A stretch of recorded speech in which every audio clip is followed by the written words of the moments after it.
What's going on, fellow A-Plusters? It's your boy, Adam Perez. We are back once again with a brand new live episode of A-Plus Hero Report, your weekly stop for your Marvel, DC, television, and movie news, streaming live for you guys today over on YouTube, Facebook, Twitch, and Twitter. We got 6 incredible topics we're going to be breaking down for you guys today. We got some Booster Gold rumors and speculation popping up once again. James Gunn is talking a little bit about the future of the DCU. Simon Kinberg, the writer of the upcoming Star Wars trilogy, is discussing and teasing it for us, plus so much more, guys, and a little bit of a surprise. So sit back, relax, enjoy the show, and we'll see you guys on the other side.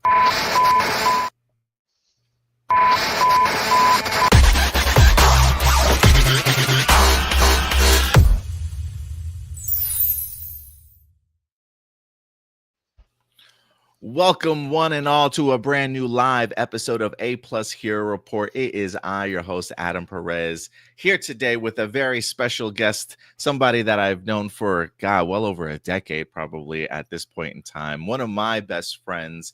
You've probably, if you are a true OG to this channel, I'm talking when I was A-Plus Opinions on my other YouTube channel, you might recognize this guy if you're a true OG. One of my best friends joining me here today, Jonathan Sanjuro. What's going on, buddy?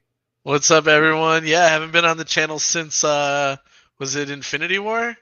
Maybe. Or was it Endgame? No, I think it was Infinity War, right? It might have been before that. We talked about, I think, either like phase 2 MCU announcements or like phase 3 MCU announcements. I think when Kevin Feige dropped the list, I think you came to my apartment. I think I was living in the colony at the time. Yeah. And it was literally us, a blank wall behind us and a camera talking about our expectations for the movies that were announced. So it's been a minute. I don't know if there may be like more 2 than a decade. I have a 9-year-old, so it's definitely been more than a decade since you were on the channel, huh? Yeah, maybe. Yeah, dude, that's so crazy. But yes, ladies and gentlemen, this is my best friend Jonathan, my fellow nerd. We go to movies every now and then. We checked out Fantastic Four this summer together. That was pretty fun. And did the proper nerd thing. After you watch a movie, you talk about it in the parking lot every time. You know what I mean? For like 30 minutes to an hour. Yeah, but it's good to have you here, man. He's gonna give us his thoughts on some of the articles that we're gonna talk about. He was very nice to go ahead and fill in today here for Stuart. Look, I'm gonna tell you a backstory real quick. Also, there was a time when Jonathan and I used to work together at Renter Center. And it was actually his idea for us to actually do a YouTube channel or a podcast together. Life got in the way. Can't remember what happened. And this was well before I think you got married, if I'm not mistaken, Jonathan, right? But I wind up launching the channel. So if there's any inspiration in regards to where A-Plus Opinions and Hero Report comes from, it's definitely from Jonathan. So look, man, when you're ready to settle down after the family's all grown up and stuff, when you're looking for another thing to do in your life, Jonathan, the YouTube channel here is for you whenever you're ready, buddy. Thanks for the invitation. No, happy to jump in whenever you need me and whenever I can. And happy to lend my A-plus opinion. I appreciate it, bro. And I'm really jealous that you're getting to fly in the Millennium Falcon today, and I am not. I'll show you how technology works a little later, buddy. Yeah, maybe. I didn't think that far in advance. I was like, I saw a pretty living room, and I'm like, yeah, I'll take that one. Yeah, and I didn't have any background, so I had a blank slate. I was like, let me make Adam jealous. Yeah, I gotta up my game here a little bit. So this is Jonathan's first time here on or second time here on the channel. So guys, go easy on him. All right, don't be too rough on him today. Don't give him some life-altering questions where he's got to save humanity. Just go easy on him today. But look, we always love your guys' opinion. Remember, these are our A-plus opinions. We always want to know yours. So as we're live today, feel free to throw your thoughts in the chat. If you have any questions, anything you want to discuss along with us as we go through these topics, we certainly want to know, because we definitely will bring you guys up in our discussions. So let's give some shout out to people that are joining us live here today. We got Enrique in the house. I don't know if this is like a cousin of mine. Enrique been around here for a minute now. Saw the official trailer for the 35th anniversary TMNT Secrets of the Ooze. Will be arriving in August 2026 of next year. Did you know the TMNT is in theaters right now? The original, I believe. They re-released it here. I don't know for how long, but I really want to try and check it out. Did you know that it was in theaters, Jonathan? I did. I saw that. As a huge TMNT fan, that's just like everything TMNT is in my feed right now. There's I don't know if you know this, but there's this really cool, interesting crossover at McDonald's right now, where they're doing a crossover between Hello Kitty and TMNT, and it's two things that you don't think would work, but like the models look so well. And my kids have been getting Happy Meals and wanting to get those. We don't typically eat McDonald's, but this has been a special occasion, and I've been getting a Happy Meal myself. I love it. You got to collect all the pieces, man, just in case your kids don't get them. I'm trying to. I love it. Yeah, we unfortunately we do take our kids to McDonald's every now and then for his nuggets, but in the playhouse. But last time he got a Happy Meal, they were giving out like, and we must have to move to Little Elm or something, because like out here in Fort Worth, they're giving us like Minecraft toys. They're giving us like toys that are objects within McDonald's. Like, I kid you not, like they have like an ordering kiosk toy. Like what? They're trying to entice the next generation to work there. Like, here's how you work the register. I was like, oh, what toy do you got today? No, and he opens it up and it's like a order kiosk. I'm like, what are you gonna do with this, my guy? He's got like a box playhouse that's like a tiny cube. Like, yeah, you're not gonna go in there. Why are they giving this stuff to you? So yeah, we're kind of jealous that you get the TMNT Hello Kitty collab. It must be county based in Texas. I don't know. Enrique also confirmed the new animated Cat in the Hat pushed its release date from February to November 2026, Thanksgiving of next year. The Thanksgiving move actually might be kind of smart for them, just to benefit from the holiday. Who is playing Cat? Is that Bill Hader? I think so. Who was the old Cat in the Hat? Wasn't that like Michael? Oh, that was Mike Myers, right? Yeah. Mike Myers. Also, Pixar's 2005 Elio, now finally on digital last week, will be arriving on Blu-ray. All right, cool. I didn't check out Elio was in and out of the movie theaters quick. My son wanted to go see that, and I thought it was a really good, cute film with a great message, and nice. Really, really, really ashamed to see like the where Pixar is in terms of like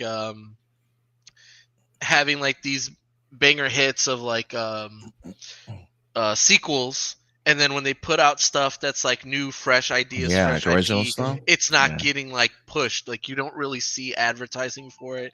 They're almost just putting it out there and just firing and forget. It's not really getting the like advertising, run that you would see behind like a more tent pole Pixar movie. Yeah, because I didn't see I barely saw an Elio commercial for it until it was like already released. I didn't really see any marketing push for it, so you're probably right. And the most popular thing to come out of that movie is the end credit scene, which is actually like a preview for another movie. I don't know if you've seen the lizard memes. That's where that comes from. It's from that, yeah. It's from that. Yeah, their end tag wasn't even related to their movie. It was a preview for another movie. That's crazy. Let's see here. What else we got? Final Destination D23 is next. Oh, and finally Destination D23. I was like, Final Destination D23? Like, when did Disney get into that? But okay. It's going to be next weekend. It might have to wait. Disney Studios showcase presentation about news on the upcoming movies. Yeah, I do like their D23. I didn't know it was next weekend though, so I have to keep paying attention to any news that drops. Johnny, what's up, Johnny? Good to see you in the house today. Good old Ram Jam in the house too. He says new Power Rangers web series is being filmed in Utah. Yeah, I did see that. It's going to be in line for the Playmates Power Rangers Reignition toy line, and the series will feature updated suits designed by Toku J. Yeah, maybe I can try and bring up some images later because they are filming right now. We got Blossom in the house. What's up, Blossom? Good to see you. Johnny says also nice place, Adam. Thank you. I'm moving up like the Jeffersons over here. Really hope this new PR reboot uses PR designs after the web series. Oh, uses Toku J's PR designs. Maybe we'll see. Johnny Marcelino, what's up? Good to see you, brother. Red Sonja is in theaters now, limited theaters with mixed reviews. It came out. I didn't even know it released already. I'm gonna have to check my AMC list and see if it's anywhere even like playing in this area, especially if it's only limited theaters. I doubt it, but I kind of want to. I'm kind of curious about it. Marcelina says the Wolf King season 2 is coming out September. Darth Gutierrez in the house. Good to see you around here, man. Are you guys gonna pick up the Mortal Kombat Legacy collection? I'm assuming that's a video game collection. I don't know. Maybe I'm tripping. Mortal Kombat Legacy collection. I mean, I'm curious if that's a video game collection or if that's like Mortal Kombat movies collection. Does look like it's a game. Looks like it's a game.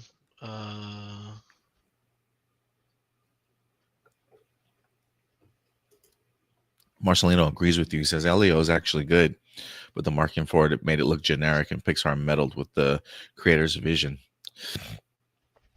I maybe I have to check it out one day. You know what movie I saw a couple of months ago that I thought I had heard a lot of people talking about it, but we missed it in theaters. The Wild Robot. It's on streaming. Yeah, we caught it when it dropped on, I think on Peacock. Okay. I think when it dropped, we caught it. We were starting to watch it with Noah, and then like 10 minutes in, he was gone. And Cindy and I got stuck watching the rest of the movie, but it was really good. It was really a good. touching movie. It's a touching movie. We went to Sam's Club yesterday, and we were trying to find some new books for him, and they had the Wild Robot. So we picked that up for him yesterday too. That's cool. That's cool. But yeah, Mortal Kombat Legacy Collection, I have very fond memories of Mortal Kombat. My uncles, I was always watching my uncles play. Everybody was passing the controller around. I was a little snot-nosed kid trying to get in and throw hands with my uncles, and so it was a lot of fond memories around Mortal Kombat. But it's definitely like a more social game that I would like to play as opposed to picking it up and playing it single player. I picked up some of this, Mortal Kombat games and tried to play through for story. And there's been some good stories. There's been some interesting twists and turns that they have done with like time travel and things like that. And it's got a little, it's got a little bonkers, but I'm excited for the movie. The sequel. The sequel for the movie. So that's pretty cool. Yeah, I love Mortal Kombat. Yeah, when I think of fighting games, I always look at it very much as like a social activity instead of more of a solo gameplay type of thing. Maybe it just goes back to like the arcade roots, like after school, going back to the arcades and playing against other people in that social environment. So, and everybody's standing around. You've got a crowd. And you hit off a sick combo, and everybody's going nuts in the background. Yeah, dude. I miss those days. But yeah, did you like the first Mortal Kombat movie? Not the original, but the one that just came out on HBO Max a couple of years ago. Yeah. I thought that it was a good reintroduction into it was kind of odd to like have it come from a perspective of a totally new character.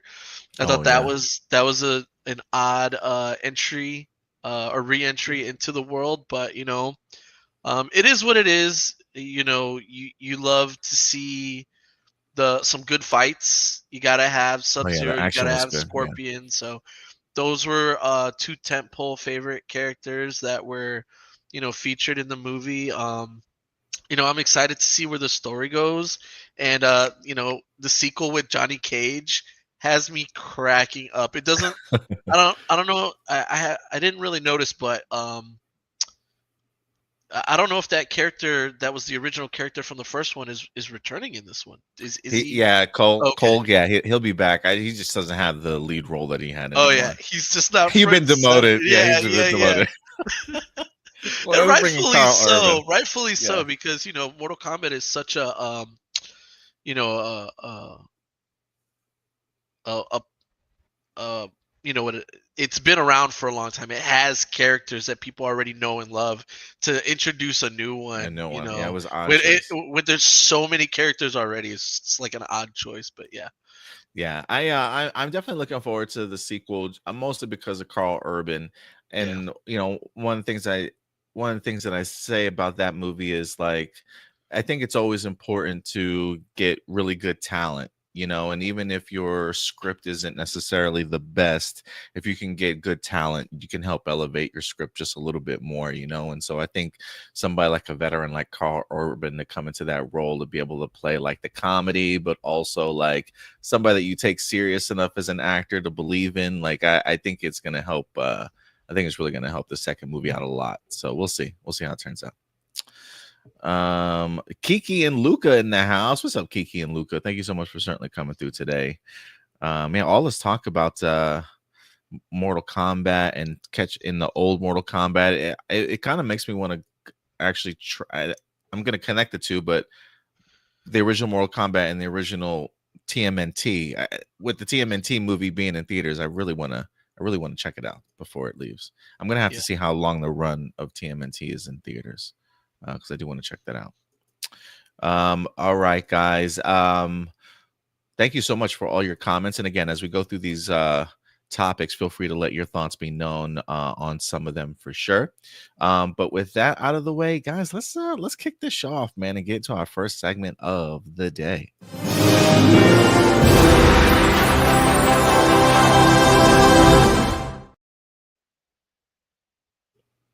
And our first segment is going to be honorable mentions. So for those of you who have new to the channel, honorable mentions, topics that you guys certainly deserve to know about, but just did not quite make our top 6. So we're going to go and fly through some of these for you. But before we do, if you do want to submit a live viewer question over, now is the time. You can go over to our YouTube channel, click on the post tab, and there is a live viewer question post for you guys. So certainly go ahead and submit your questions over, and then I'll get to them towards the end of the show. But for honorable mentions sake here today, let's get through some topics. Star Wars Visions is in the news this week. We got ourselves a brand new poster here. We're going to be going on season 3 of Star Wars Visions. Set to go ahead and drop for you guys October 29th. So get your calendars ready for checking that out. This has probably been one of the more successful aspects of Star Wars Disney, going on its 3rd season here. They continue to get some really great studios, returning studios, brand new ones. I think they're even planning on doing a Star Wars Vision spin-off series of one of the characters, I believe, from season 1. But I could be mistaken. But if you're looking forward to Star Wars Vision, season 2 drops October 29th. Sticking in the realm of animation, Blue Samurai season 2 is set to go ahead and drop. I don't think they have a release date yet, but they did drop this brand new coming soon poster. And also on YouTube, they did drop I want to say like a sneak peek into the season, because production has officially begun. So I think it got a bunch of nominations over at the Emmys and different other award ceremonies. Also, a lot of recognition for the very first season. People have been asking if we're going to be getting a second one, but it is on its way. It is currently in production. If you haven't checked out the start in production video, go ahead and do so. Have you seen any of those animated series, Jonathan? I watched the first season of Visions. I didn't get to watch the second one quite yet. It's still on the list. I got a long list of stuff that I have to try and watch, when the kids go to bed and whatnot. Um, That's my life too. I I know tend to you're I, te- welcome. I tend to fall asleep halfway through everything I watch these days. Yeah, right. And it's not necessarily indicative of like how good it is or not. You're Yeah, just tired, man. this is exhausted, bro. Oh man, but yeah, I think I had started to watch Blue Eyed Samurai, and just wasn't able to finish it quite yet. But I definitely liked what I did see. So cool that there's a second season coming. That's more that I have to catch up on. Yeah, my if anything, I was gonna say I know Stuart was a really big fan of the series. I think we talked about it maybe a couple of weeks ago. So it was pretty funny that they actually announced the season two. Since we just literally brought it up a couple of weeks ago. But yeah, look forward to that. Certainly dropping. What else do we have? We got some casting news. We got a bunch of casting news here this week. I'm gonna try and fly through some of these. Karen Gillan, most notably recently from you guys probably mostly know her from Nebula in Guardians of the Galaxy, but she is set to join Henry Cavill in the upcoming Highlander remake. They are set to go ahead and go into production here relatively soon before the end of the year. But according to the Hollywood Reporter, they have in fact cast her. It says Karen will play Heather, who is McLeod's mortal wife and the love of his life. So she's going to be very much in a relationship with Henry Cavill.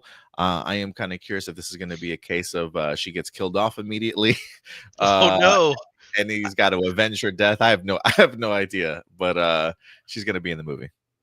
man! I Highlander. I know the legend, like I know it just colloquially of it being in the zeitgeist.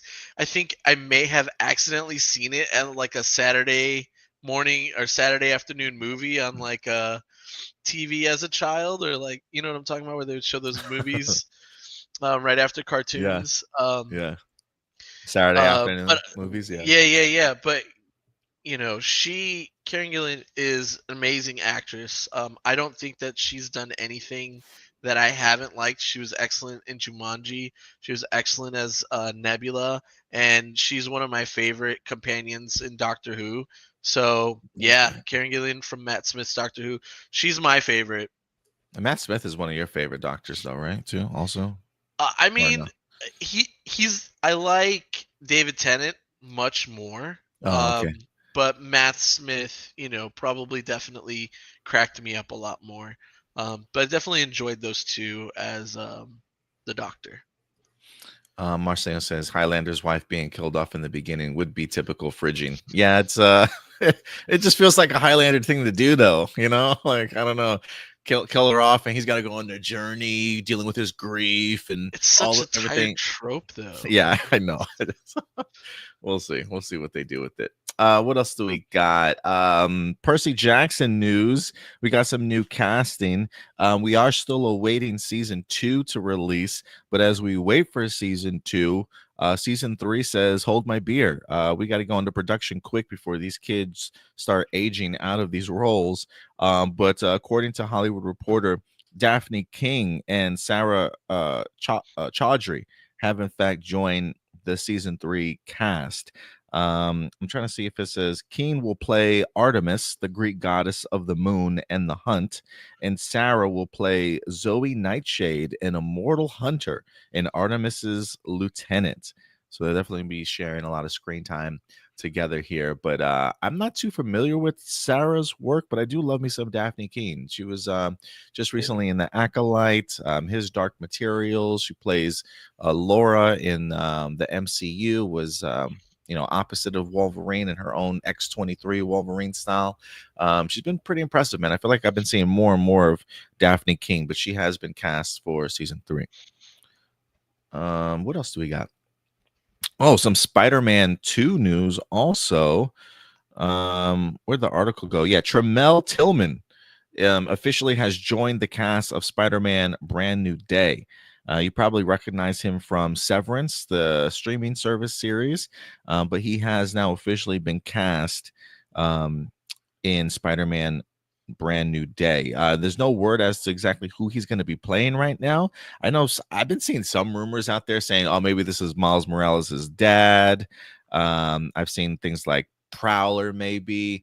I kind of want to throw out the name Tombstone also, if we're going to be Oh, going a little bit more street level here. I have no idea, but cool.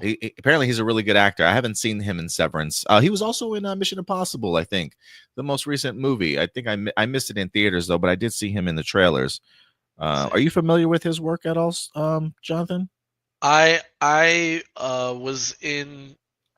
was stealing my uncle's Apple account and trying to Nice. watch as much Severance as I could, and uh, vaguely remember him being in it. But yeah, Severance is cool.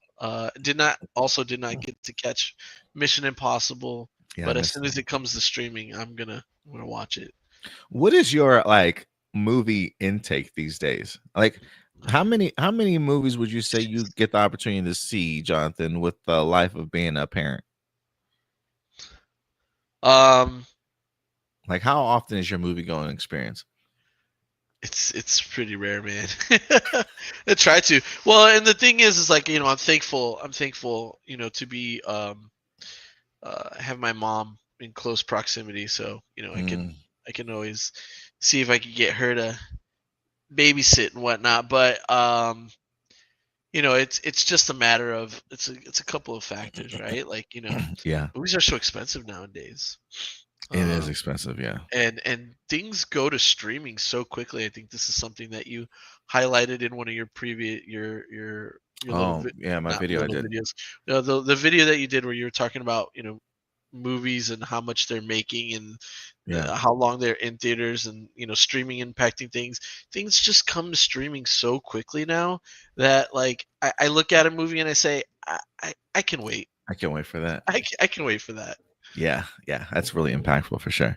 And then last but not least, we got this is one of the biggest news that I'm actually quite a big fan of. Nicolas Cage is in talks to join True Detective season 5. He is in talks to headline the upcoming 5th season of the crime anthology series. I think the same lady that was the showrunner is Issa Lopez that did she was the writer and the showrunner for season 4. She is in fact returning. The new installment's going to be set in New York, specifically in Jamaica Bay. And yeah, they're in talks for Cage to play the lead role of Henry Logan, a New York detective on the case at the center of the new season. The actor has been circling the part for a while. It's unclear whether the deal will close. And then we just had another Oscar winner in Jodie Foster in last season's True Detective. Also, I'm a big fan of this show. I honestly, I think with the exception of maybe the second season, I think all the seasons have been really enjoyable and watchable for sure. And you say Nicolas Cage. I think Nicolas Cage is one of the better actors going these days. He's just such a legend. So the fact of putting him in this particular type of crime drama show, especially set in New York, yeah, man, I'm here for it. I'm excited for this casting. Yeah, I'm wondering if he just got bit by like a noir bug or detective bugs after, he's doing Spider-Man Noir, and now he's Maybe doing maybe he's stuck with the New York accent, like yeah, detective. Like maybe he can't shake it now. That's all the yeah. roles he can get. He's like, I'm feeling a theme right now. Yeah. Let's roll with this. Let's see here. Kiki and Luca. Karen Gillan is excellent, great actress. I like Daphne King. Yeah, she's pretty cool. I agree. Marceline says Bella Ramsey said in the interview that she would like to play Spider-Man because Pedro Pascal is playing Mr. Fantastic. Yeah, I did read that interview. That's so I thought it was funny. pretty funny. I think she said she was only joking, right? But many people got offended. Yeah, I'm sure they probably did. Everybody gets offended by everything these days. Let's see here. What else we got? Kiki and Lucas says I watch a lot of movies since I have AMC A-list. As a dad, it's good to go to drive-in theaters if there's one near your house. Do you guys have a drive-in near you? I'm not that I'm aware of. Um, yeah, I thought there was one in Louisville, but it's been a minute. It's been a minute since I've been to a drive-thru. Where are you at, Kiki and Luca? I'm kind of curious as to like what state you're in, where they have like a good drive-in movie theater. That's pretty dope. Marceline says, "All aboard the Nick Cage hate train, choo choo." Yeah, apparently, I don't know. Apparently, there's a lot of people that don't like Nicolas Cage as an actor. I wonder if it's like people that have come up during Nicolas Cage's fall off, in the sense of like when all he was making is like B and C level movies. And he's kind of come back into the zeitgeist of filmmaking like now within the past, I'd say maybe like 5-6 years. He's kind of reemerged a little bit, but I do wonder if people are just used to his lower quality films. And maybe that's all that they like recognize him from now, or acknowledge him from, which is a little bit of a bummer, because I think he could act circles around a lot, half of these people, man. But that's just me. Maybe I'm just in my nostalgia, nostalgia head from like The Rock and all these old classic, movies that he was in, Con Air and stuff. Kiki and Lucas says, "I'm in San Diego. It's great to go to drive-in theaters if you have very small children. Also, it's great to bring your own food. It's enjoyable family night." Okay, I wish I was in San Diego. That's like the perfect weather out there. But yeah, it's out here in Texas when it's like 102 2 degrees. Don't say enough. I want to be in a drive-in right now. But yeah, when it hits though. It's a cool experience. But that will do it for all of our honorable mentions, ladies and gentlemen. So let us know some of your thoughts in the live chat or the comment section box below after this video airs. All right, Jonathan, you ready to dive into these main topics with me, buddy? Let's go. Let's do it, man. First and foremost, ladies and gentlemen, we got our main titles today. We got Archie. Look, sometimes there are things that come across my computer that I'm like, I can't believe I'm actually talking about this on this show. Archie comics is one of them. It's been a while since anything Archie related dropped, since Riverdale. But Archie is the main topic today. We got some Booster Gold rumors, some Superman talk for you guys today. So let's go ahead and kick off with Archie Comics, ladies and gentlemen. That's right. The gang is back together after its run on the CW. I didn't know when we would get any new Archie material here, but we got some incredible creatives behind the scenes that are going to try and make it happen. See if they can maybe capture that concept of like Barbie in a bottle again, and hold on to that magic and create something really, really new here. But according to Variety, it looks like we got ourselves a live action series or a live action film on the way.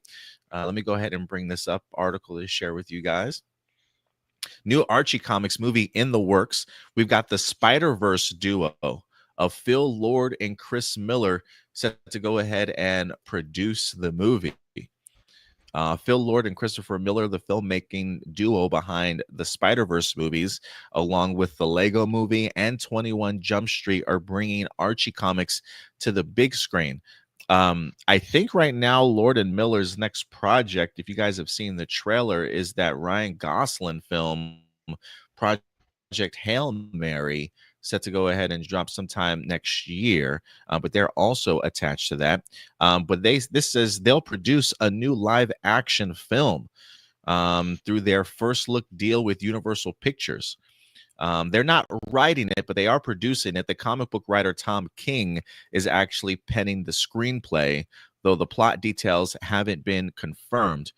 Tom King is also currently the head writer for the Supergirl movie, I believe. Woman of Tomorrow, that's dropping next year, and I believe he's also a writer on the DCU Lantern series. Also, he's a big comic book writer as well. It talks a little bit about Archie Comics. They said they've sold over 3 billion copies worldwide. It also includes, you got Archie, Betty and Veronica, Jughead, Reggie, Sabrina the Teenage Witch, and Josie and the Pussycats. The most recent TV shows were Riverdale and Netflix's Chilling Adventures of Sabrina. They're all within that same universe. Lord and Miller go on to say, "We are longtime fans of Archie, Veronica, Betty, and the gang. in all their iterations. When we heard Tom King's take on the classic material, we instantly thought it made sense as an event movie for all audiences, both lifelong fans and a whole new generation. We were so excited to bring these beloved characters to the big screen. So they're definitely going for it. Jonathan, when I think of Archie, it kind of like I kind of think of going back when I was a kid, collecting comic books or getting into comic books for the first time. It almost feels like Archie comics was like a rite of passage back in the day, you know? As a kid, you would check out, I felt like Archie comics and like Calvin and Hobbes were like the two, like, introductory courses for comic books eventually. And while I never really collected a bunch of Archie comic books in my life, I felt like those characters were always mainstays in some level in like pop culture, kind of growing up a little bit. You were aware of them, especially when you had like the Josie and the Pussycats animated series back in the day. Yeah, I those Pussycats, man. You combine you combine that. A little Freudian slip there, y'all. You know where my head is at this morning. Just an unfortunate pause as you're thinking. Yeah, unfortunate. Yeah, I was like, yeah. Anyway, but yeah, Archie comics. Look, I'm gonna be honest with you. To me, I don't know what the plan is for an Archie comics movie, but I'm kind of here for it, and I'm only here for it because of two things. One, while I didn't finish the Riverdale season itself, I watched the first season. I was a big fan of like the young adult drama. I can't lie. It kind of worked for me a little bit.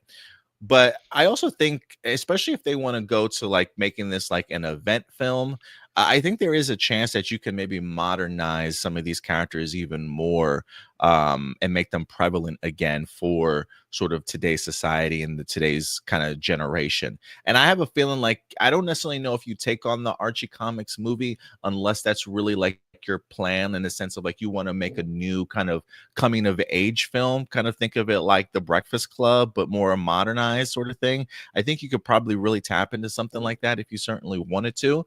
I think for me, while again, Archie comics isn't something that I was a huge fan of, I think what I am a fan of is the creatives behind it mostly. Tom King, I am a big fan of his comic book work. I don't know if I've seen anything that he's translated or adapted to like live action before. I'm going to be eager to see what his Lantern series, along with the Supergirl movie, is certainly like. But I do trust Tom King, and Lord and Miller, I think, are almost like a winning bet. Like unless you're asking Lord and Miller to make you a Han Solo movie, like outside of that, I think I think they can do anything.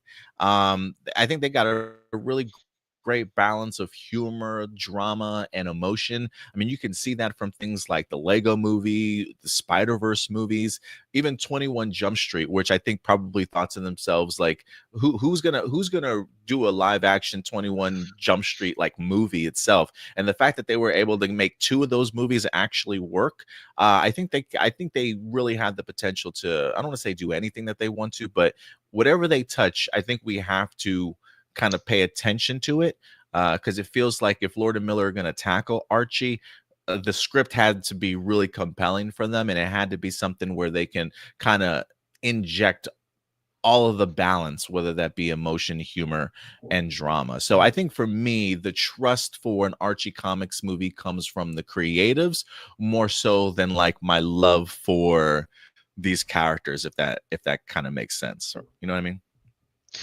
Yeah, no, I definitely remember as a kid going to the store, the grocery store, where they have the comic books that are in the aisle, and seeing the Archie comics there, Oh yeah. and maybe had one or two that I had grabbed and read and decided at that time I was such a young kid that the drama or they were in high school, so that part didn't really appeal to me. I was more into like the superhero aspects. And as far as Archie comics were concerned, I was all about the TMNT Archie comics run. That was fun. Yeah. I didn't really get into Riverdale, but I hear that there's a good story there. You know, Lord and Miller. I don't think that there's anything that they've done that I haven't enjoyed. Um, you know, I don't know if we could really give them a you know, a ding for Solo, because we didn't really get to see their vision come to fruition. It was kind of, you know, stopped before it could even be done, and it got taken over, and who knows what changes were made or what have you. Maybe, you know, they were afraid of how different they were approaching it, but we probably would have loved it, who knows. But so far everything else that they have done has been amazing. I can't wait to see, you know, how Spider Verse ends. um, you know, enjoyed. I didn't think that I would a Lego movie. I was like, what? You know, enjoyed the Lego movies. Those were fun. 21 Jump Street. Like, I still say my name is Yef. You know, like it's a hilarious movie, and they took it, you know, in a really fun. They had fun with it, and that's the thing that I think, you know, that I get from Lord and Miller movies is that they're fun movies. They're fun, good movies. There's, you know, some emotional stuff. Um, Yeah. they're well written. Like, I trust them with anything at this point.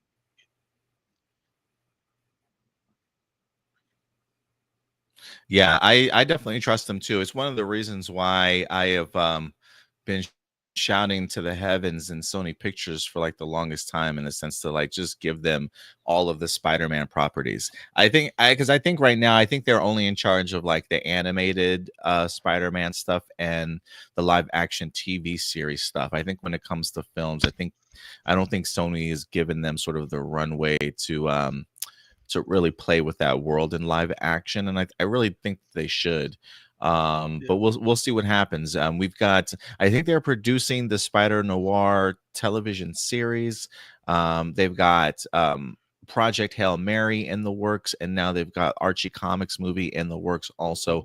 We'll see if Sony decides to, you know, give them a little bit more to do. But I'm excited for a lot of the projects that they have in store right now. So we'll see how this turns out.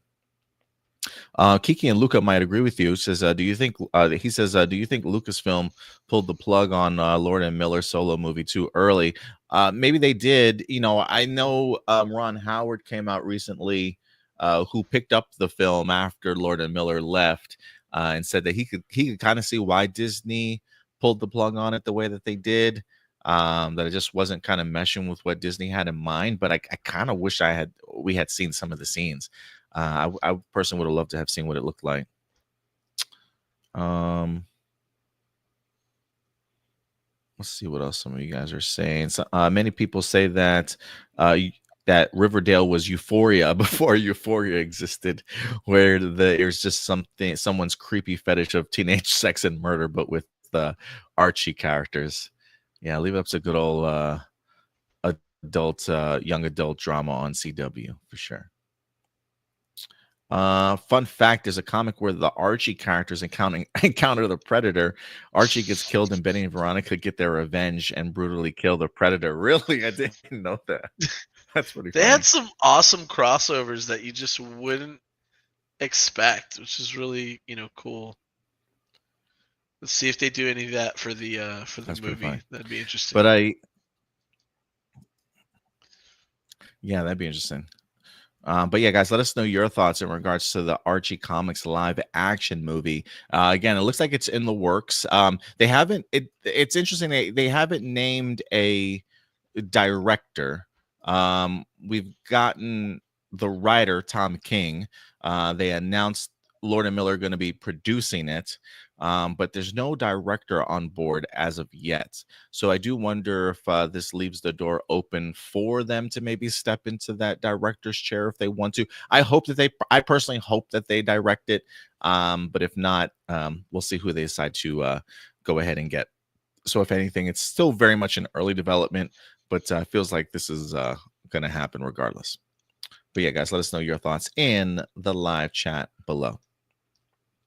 And with that out of the way, let's move on to our next topic here. We're going to go ahead and visit the world of the DCU as James Gunn and a big rumor is beginning to begin to circulate once again. I believe this is a rumor, if I'm not mistaken, that we talked about. Gosh, this Booster Gold rumor has got to be like a year old at least. Years ago, there was a rumor that Kumail Nanjiani was set to go ahead and play the Booster Gold character in the upcoming DCU. I want to say since then, this had been debunked, but recently, within the last week, since the Peacemaker season 2 premiere happened, it's resurfacing, Jonathan. It's coming back.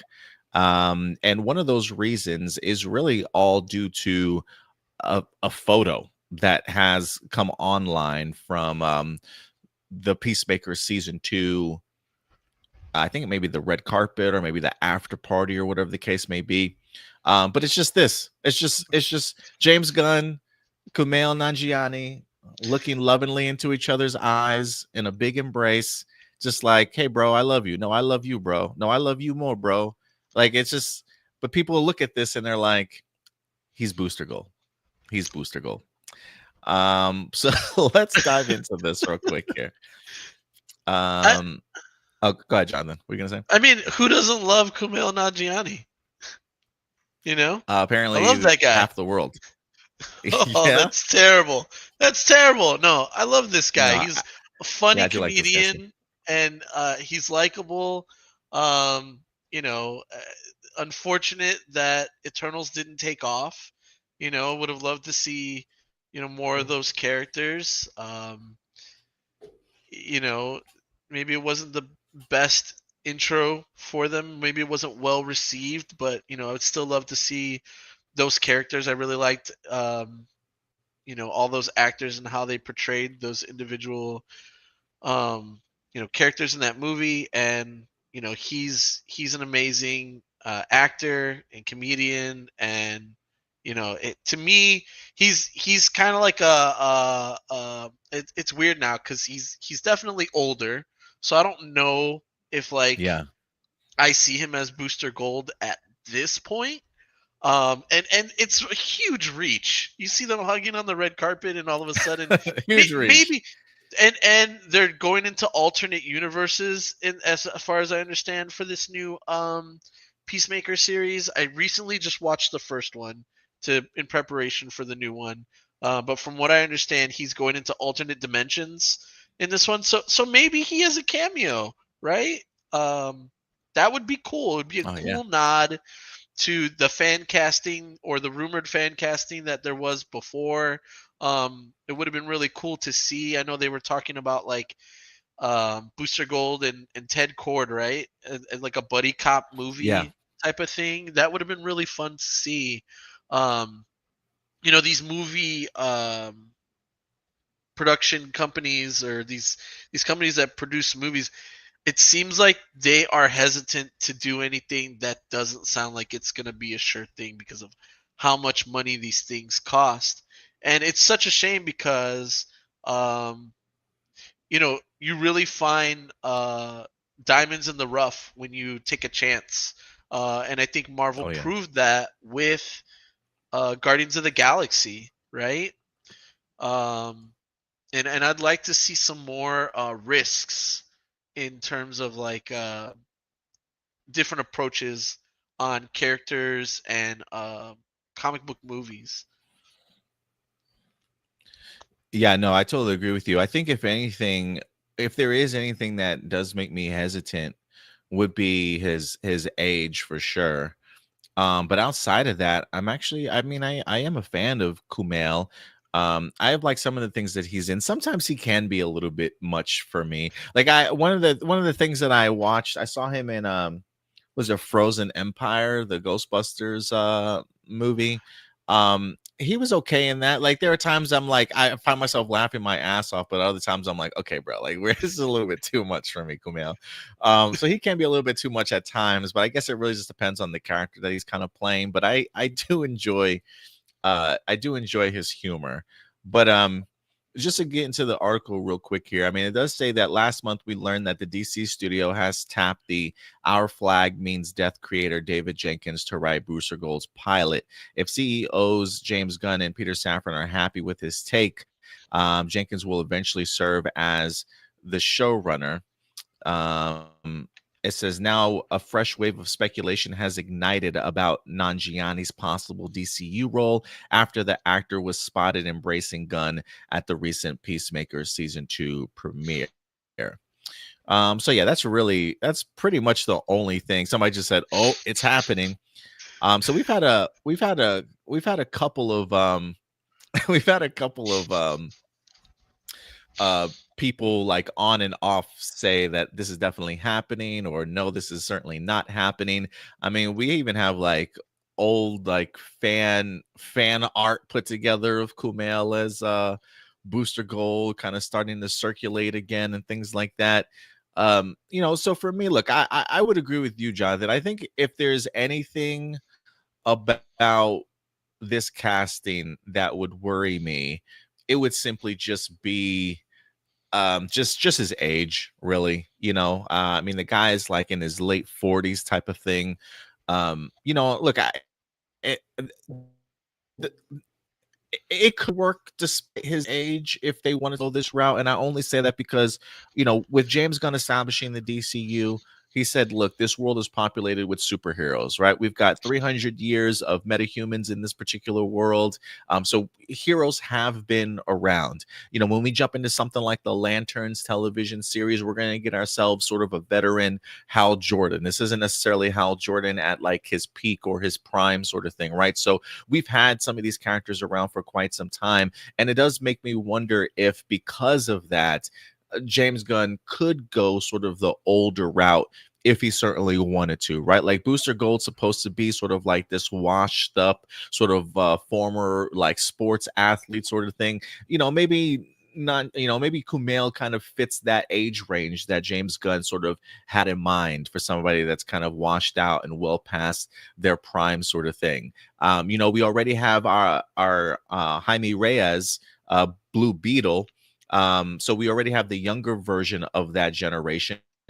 Maybe Ted Cord as a Blue Beetle is a little bit older, right? So maybe it is okay to kind of go that older route if you do want to put like Booster Gold and Blue Beetle together at some particular point in time. So I do think that there are options out there that could work for Kumail being a Booster Gold. But I just think with the DCU, I would think you would want to populate them with more younger superheroes so that you can kind of keep a lot of these characters around, right? Like if you have a 10-year plan, is Kumail going to be playing Booster Gold till he's like in his 60s? That I don't know. He might be able to keep himself in great shape, but it's one of those things where you want to be able to recycle these characters and kind of push them forward, sort of thing. Not like hey, we've got a Booster Gold limited series here. I would think you would want to get a couple of seasons out of this project for sure. So is Kumail my first choice for Booster Gold? Probably not.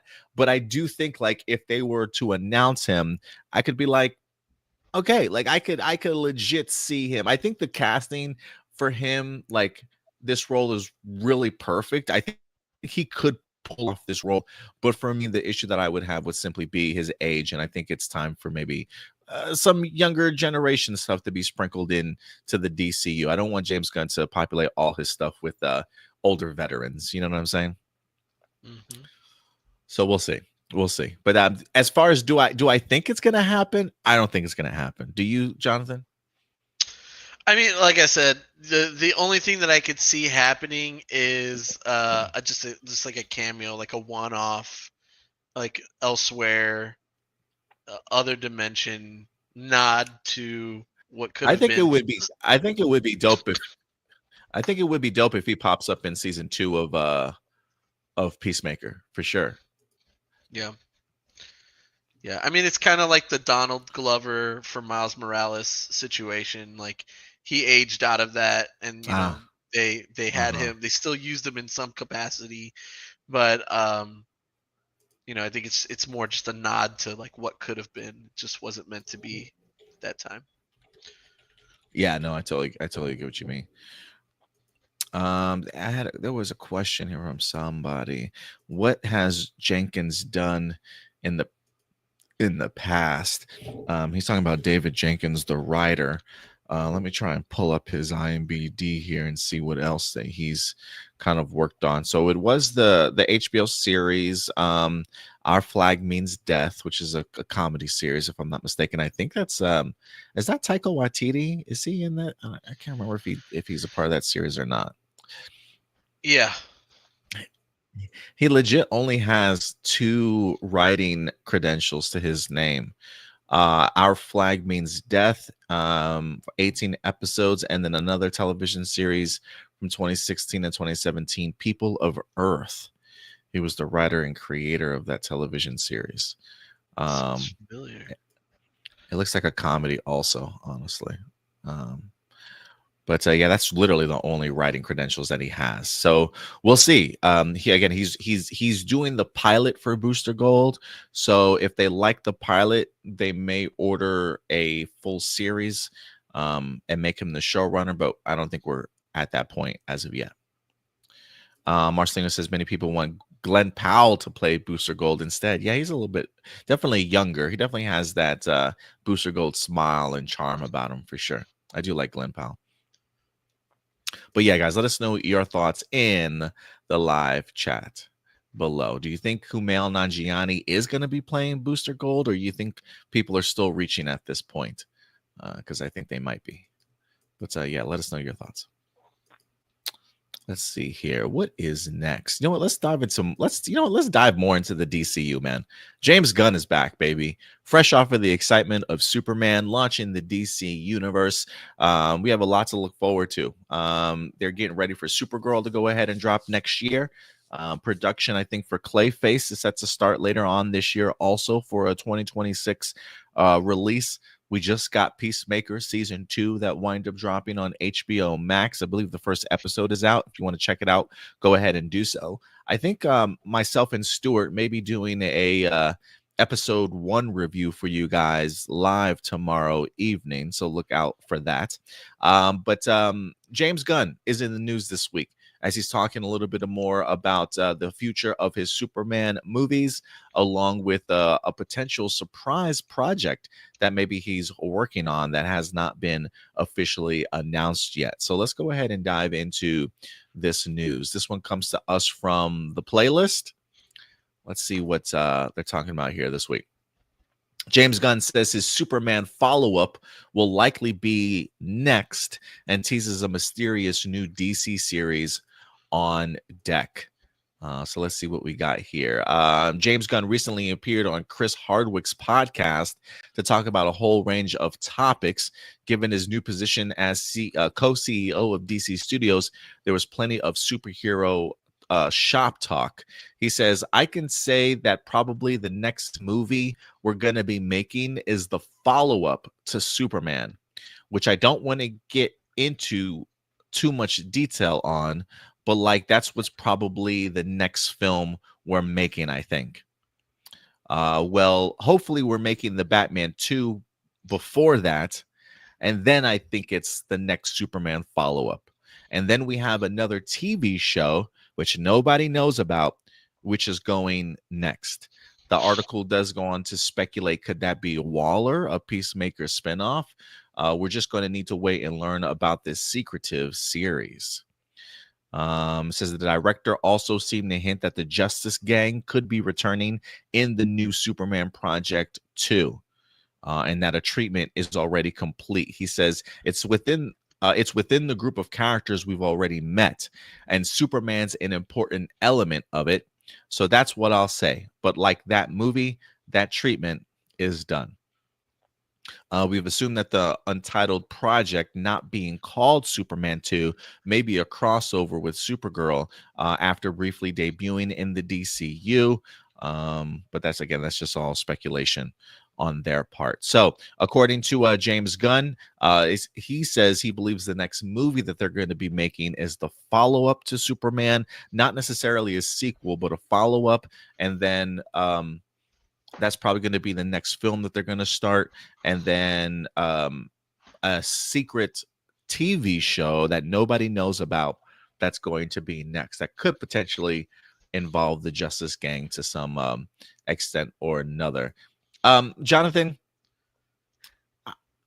we've talked a little bit about Superman briefly after we had the opportunity to watch Fantastic Four. I think I think I think we're there in a lot of the arguments that you have for Superman. I think we're there. I have a feeling that I feel like I enjoyed it a little bit more than you did, but I think we're pretty much on the same wavelength here. I do want to know your thoughts though in regards to what James Gunn has said about the idea that the next movie that they're probably going to be working on is a Superman follow-up. What is your level of like enthusiasm for that? I don't know if you want to talk a little bit about how you felt about the Superman movie. You certainly can.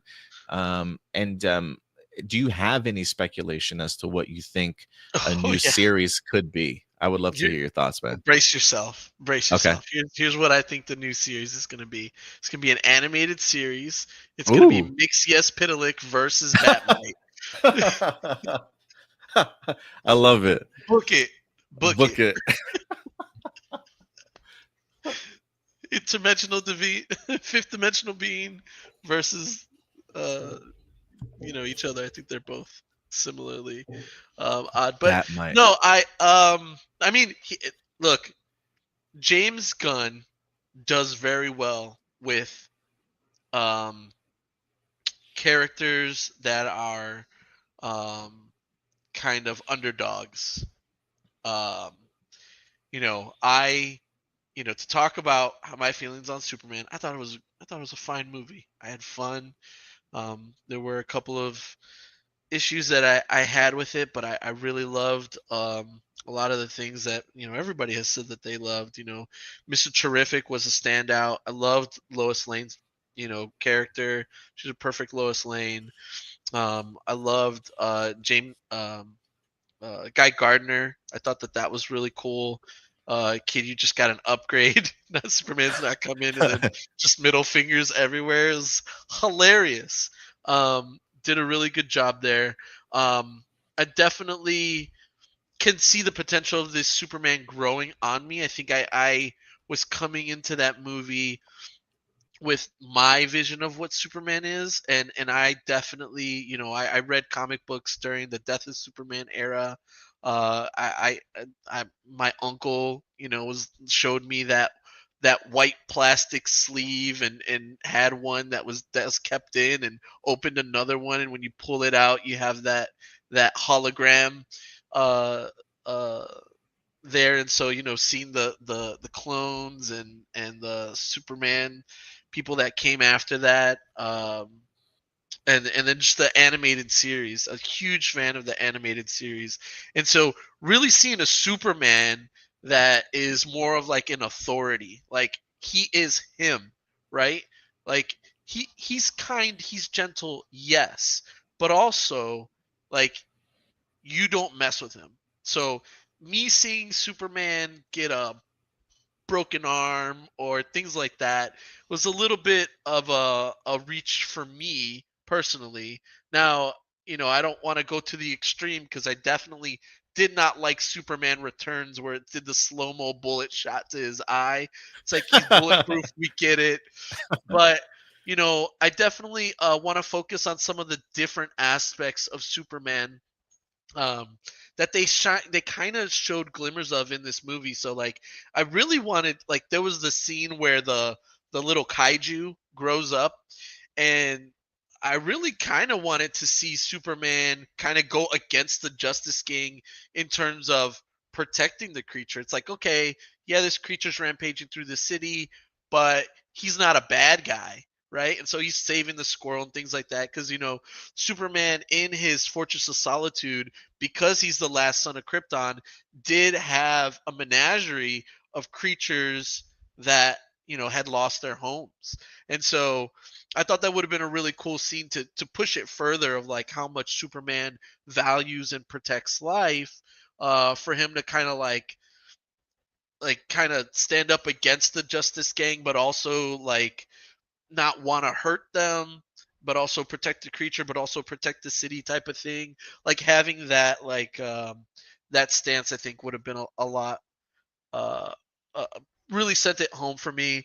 Um, I loved Crypto. I loved Supergirl. She cracked me up. I can't wait to see Supergirl, Yeah, I'm excited for it. and Lobo, because that's more in line of what I think James Gunn's strength is, right? Mhm. Dealing with those misfits, those characters that are underdogs. Superman's not an underdog. Superman's not a misfit.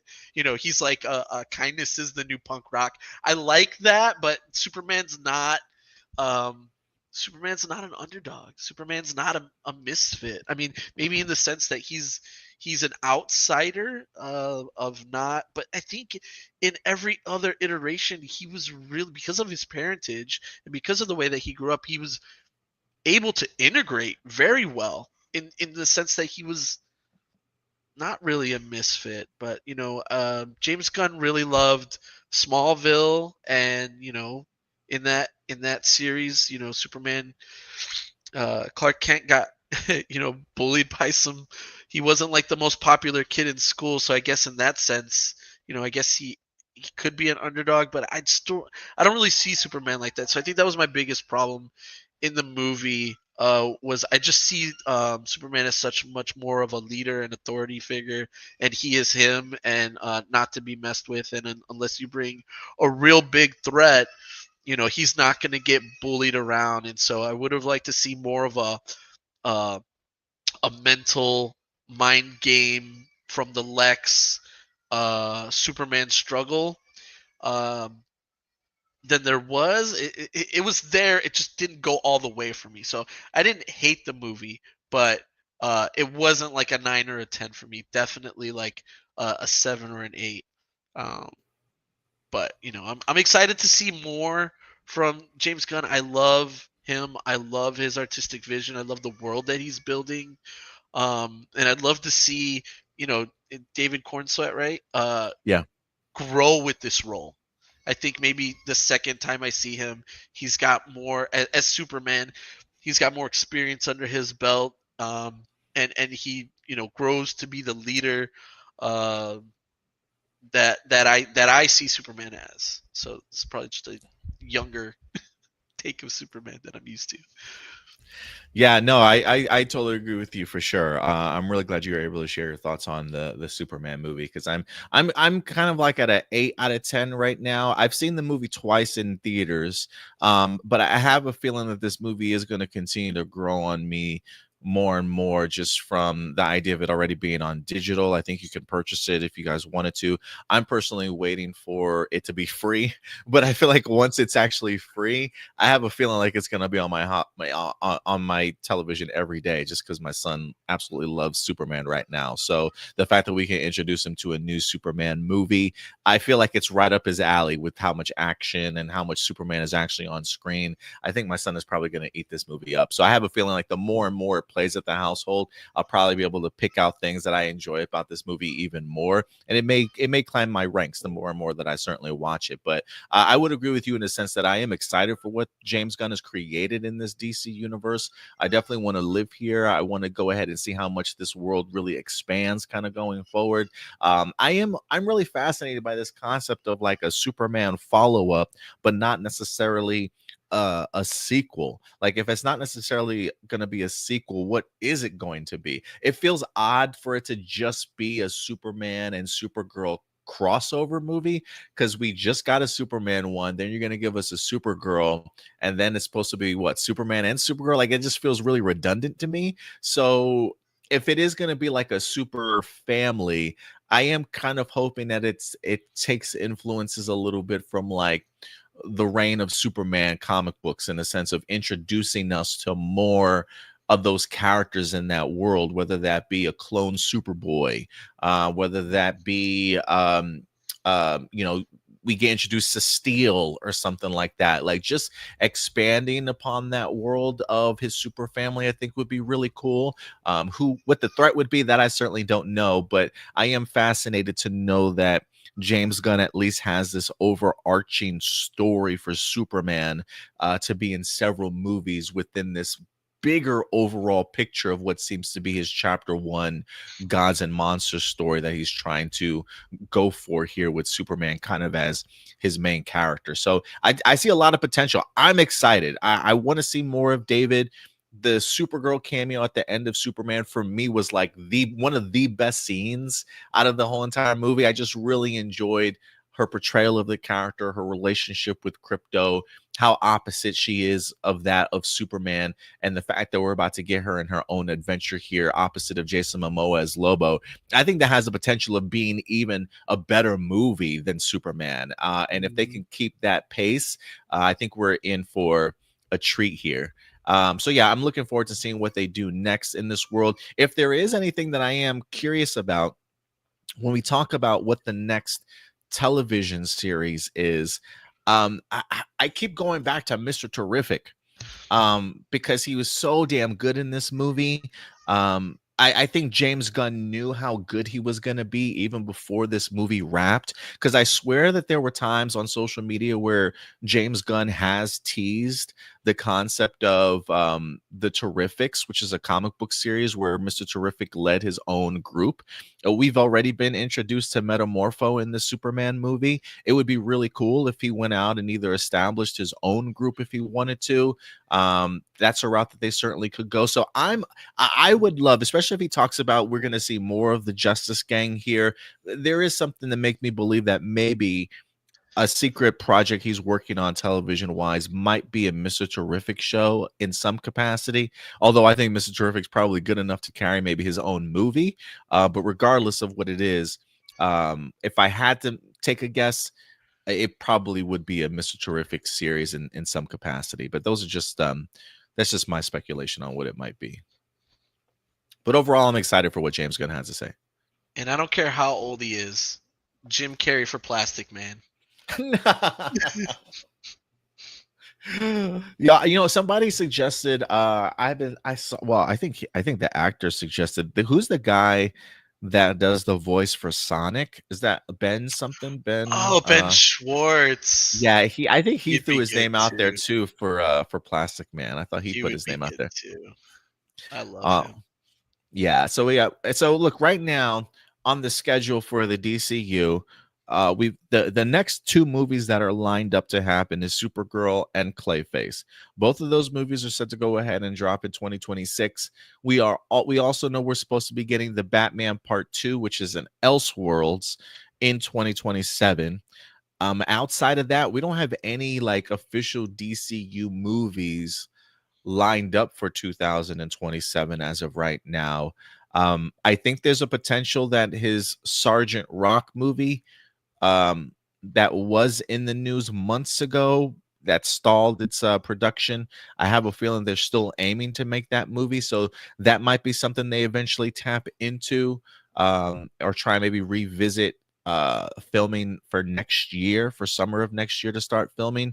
So while they sit around and they wait and they develop, I am kind of curious as to what other movie James Gunn has in mind, and it seems as though this new project is maybe further along than I think a lot of us expect, because it sounds like he's almost ready to go into production, or at least pre-production, and start announcing things here relatively soon. If he says the treatment is done, I have a feeling it's relatively far along. So I'm hoping we get ourselves an announcement before the end of the year is what I'm hoping for. Maybe at like New York Comic-Con, maybe they have a big announcement. But I have a feeling with Clayface set to go ahead and go into production this year, you might want to start announcing like what comes after Clayface. So maybe we get some Superman-centric announcements by the end of the year. What do you think, though, Jonathan? Yeah, I do see a shift in terms of like things that are being announced at New York Comic Con versus San Diego. Over the recent years, it seems like they've been spreading the Yeah. love a little bit in terms of like what they're putting out there. So excited to see what comes out for New York Comic Con. Yeah, we got to know what's coming up, man. You gotta feed the hype. You gotta Yeah, you do. you've got a great start with Superman and Creature Commando and Peacemaker. You know, we're looking forward to Supergirl, like you said. Clayface is an interesting choice, but like I said earlier, I want to see those swings Yeah. at in takes. So I'm excited to see what they do with that. I really am.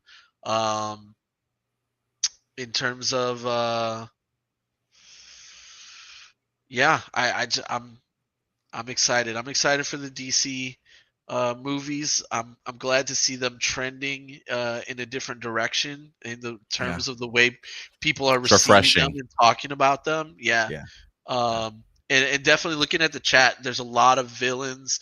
There's a lot of names and characters that I would like to see that haven't been shown before. Yeah, I gotta see a Teen Titans movie. That is something that I would love to see in terms of Superman villains. Yeah, put Lex in the background. That's the thing that I really wanted to see out of the Ultraman storyline in this Superman movie was maybe he goes a little bizarro, before the end of the movie. And we never saw a body, right? He disappeared. Who knows I if think he he's ended coming up? back. I think he's Yeah. coming back. So if he makes the full transition into Bizarro, I think that's a cool opportunity for David Cornsweet as well. He's playing two characters. Yeah. That'd be really cool to show off his acting chops. I think so too. And Brainiac and a lot of there's so many characters in comic book history that deserve fair shakes in these live action representation. And I think Mr. Terrific is an excellent example, not to use terrific twice, excellent example of somebody that not everybody is familiar with, but that was really cool, and they definitely did him justice and had great representation.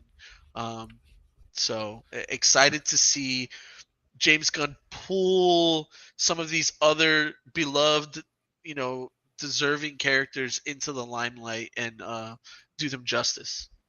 Yeah, man, that's a Mr. Terrific scene still gives me. I don't need your help. Oh, goddamn, Mr. Terrific. It's like a smush. I saw an interview with Eddie where somebody asked him about that scene, and he was like, "Was it your idea to smush the dude in the face?" And he was like, "Yeah, dude." He was like, "I went up to the I went up to the actor before the scene, and he was like, I want to try something real quick." So he asked for permission first. And he says, "I didn't know how." He's like, "I didn't know how James Gunn was gonna." Do it, how he was gonna appreciate it or not. He says, "But I did the scene," and he says that he's like, "I got done," and James says, "Great, do it again, but harder." So I'm like, so he smushed. He loved it. That reminds me of when Snoop Dogg was talking about being on Starsky and Hutch and getting slapped in the face and not being told about it before that. He's like the gangster in me got real mad, but then the actor in me was like, "Oh, I gotta keep going." He's like, and after the take, Vince Vaughn hugged him so tight so he couldn't move. He's like, I'm sorry. Oh, I love those funny stories from the set. Those ad libs. It worked out perfect for him in this case. Man. Let's go to some quick comments here. Usually our DCU stuff usually gets a lot of comments. Neil Patrick Harris has boosted gold. I love it, Sam. Good to see you, man. That's funny. Sam says James Gunn should do a Catman, or do you mean a cat?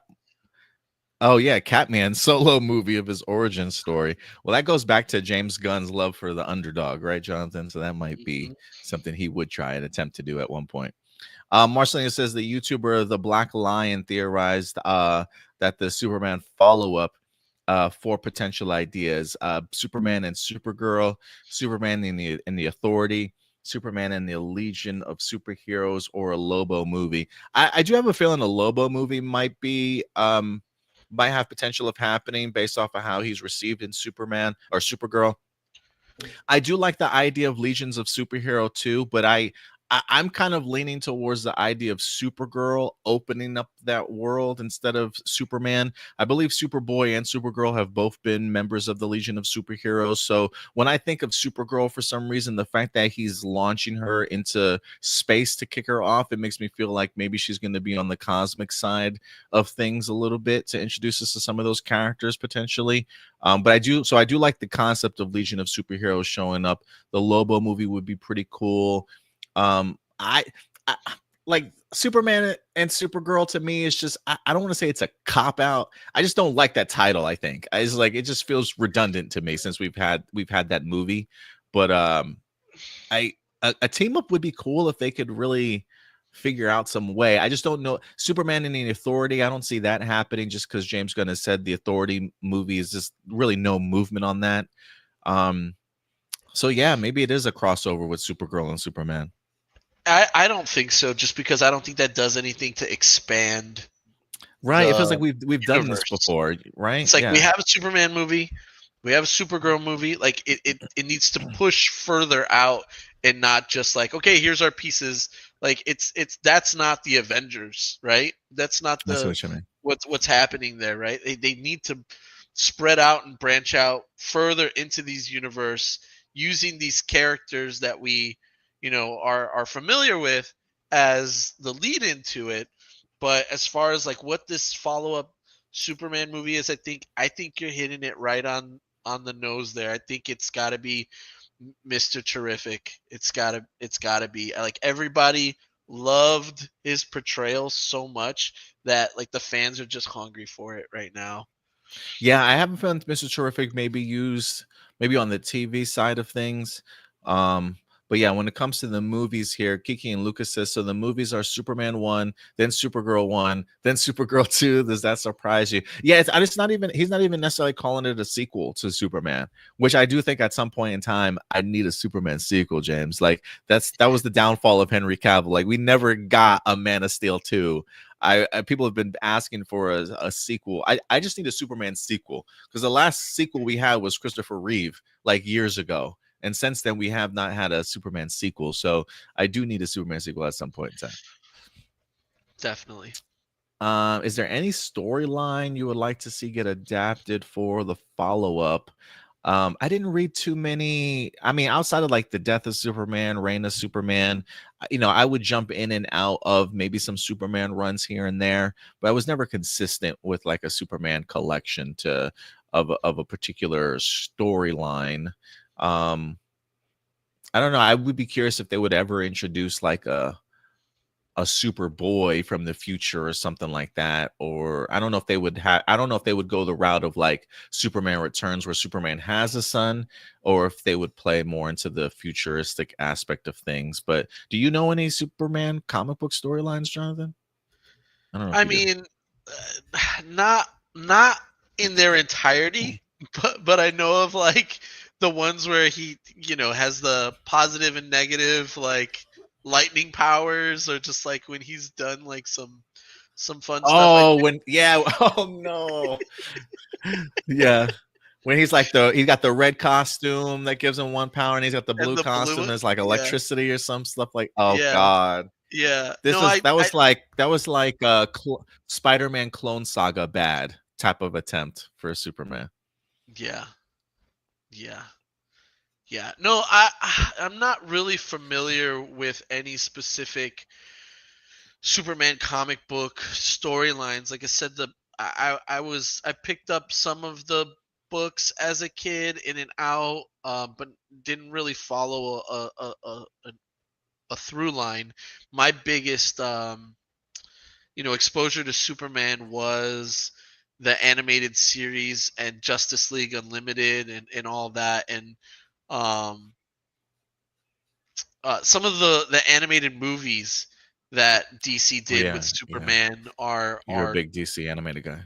oh, they did such an amazing job with their animated movies. So I'd love to see any of those brought to, Adapted. yeah. Um, Yeah, that'd be dope. Yeah. Kiki and Luca say Millie Alcock is excellent in House of the Dragon. I really like her as an actress, but Supergirl hasn't been that popular. Does that concern you? I mean, I think it's popular enough in the sense that she had like 5 or 6 seasons over at CW.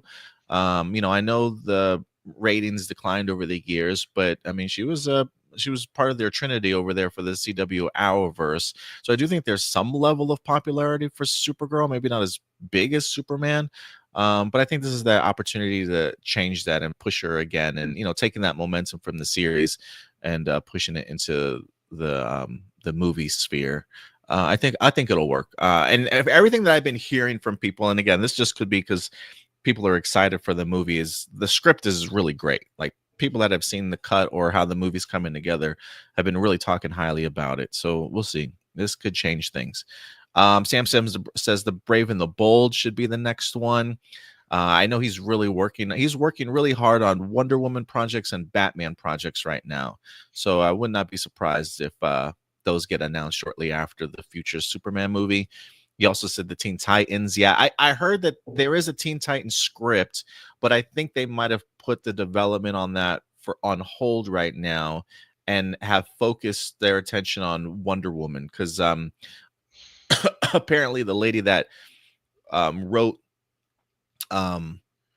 Supergirl also wrote a treatment for Teen Titans and is now also writing Wonder Woman. But I think their priorities are shifted now to Wonder Woman. So, but I do think Teen Titans is something that will eventually happen.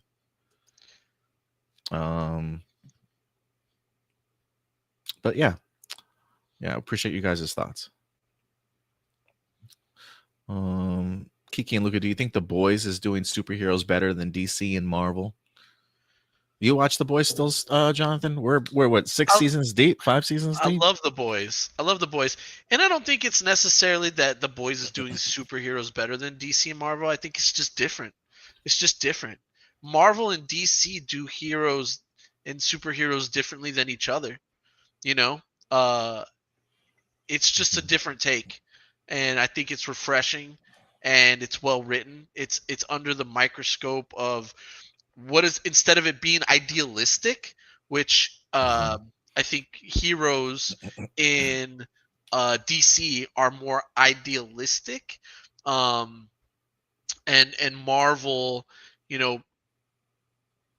tried to put them in a little bit more of what if heroes were flawed in that sense, and had to deal with things other than being a superhero, showing us their human sides, right? And I think The Boys is just, what if superheroes were dicks? Can I say that? Sorry, I didn't even ask. No, you're good. You're good. Like, what if superheroes were jerks, right? Like, what if they were like our worst impulses? What if they were like some of the people who have been corrupted by power and fame? Like, what does that look like? And I don't, like I said, I don't think it's better. I think it's just different, and I think that's really cool to see when somebody can come at a topic from a different angle and really hone it and do a great job with it. And I think The Boys is doing a great job. Even with their spin-off series, I've loved everything that they've written and produced on stage, on the screen. So excited to see more in that universe. Blossom says superheroes are jerks. That kind of does sound like one heck of a concept. Geez, oh Angela, that's a lot to take in. Yeah, Blossom. If you haven't checked out The Boys, Blossoms, certainly go ahead and check it out. I don't know how you handle like offensive things. It's pretty offensive, I will say. It's not kid friendly. It's not kid friendly. Yeah, so just be aware before you dive into it, Blossom. There's definitely some rated X stuff that happens. Yeah. It's not just rated R. It pushes beyond. It pushes R to the limit. Really, I don't remember what season, if that was season. Was it season 3? I don't remember, or maybe I'm thinking of Gen V. I can't remember one. Regardless, it's been brutal. It's some cringe moments for sure. There's some definite wild moments that make your jaw drop.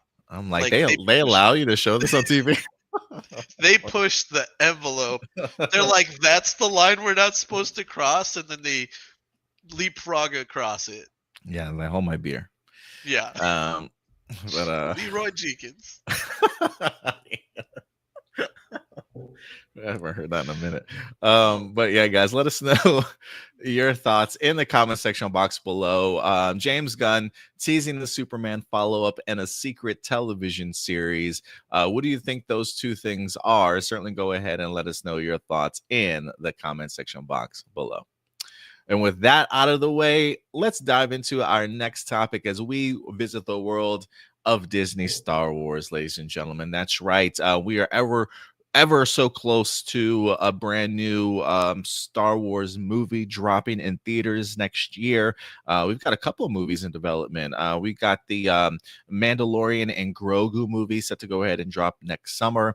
After that, I believe we've got the Sean Levy Star Wars Starfighter film starring Ryan Gosling. That's going to be going into production later on this year.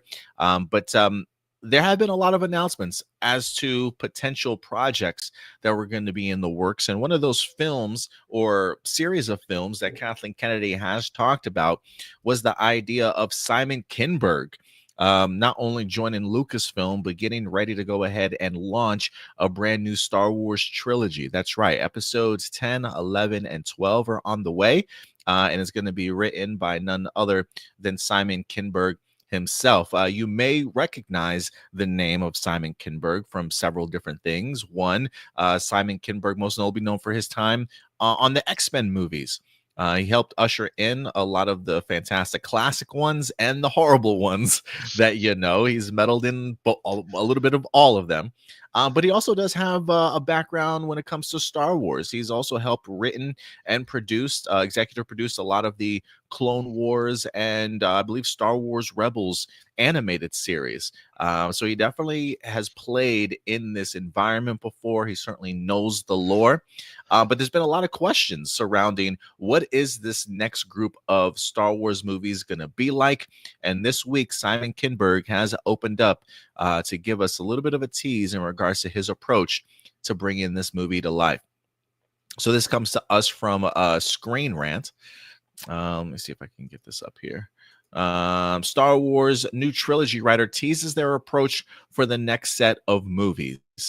Apart from Kathleen Kennedy's statement that Kinberg's new saga will be the most important for Star Wars' future, no pressure there, Simon, Lucasfilm has remained characteristically tight-lipped about the project.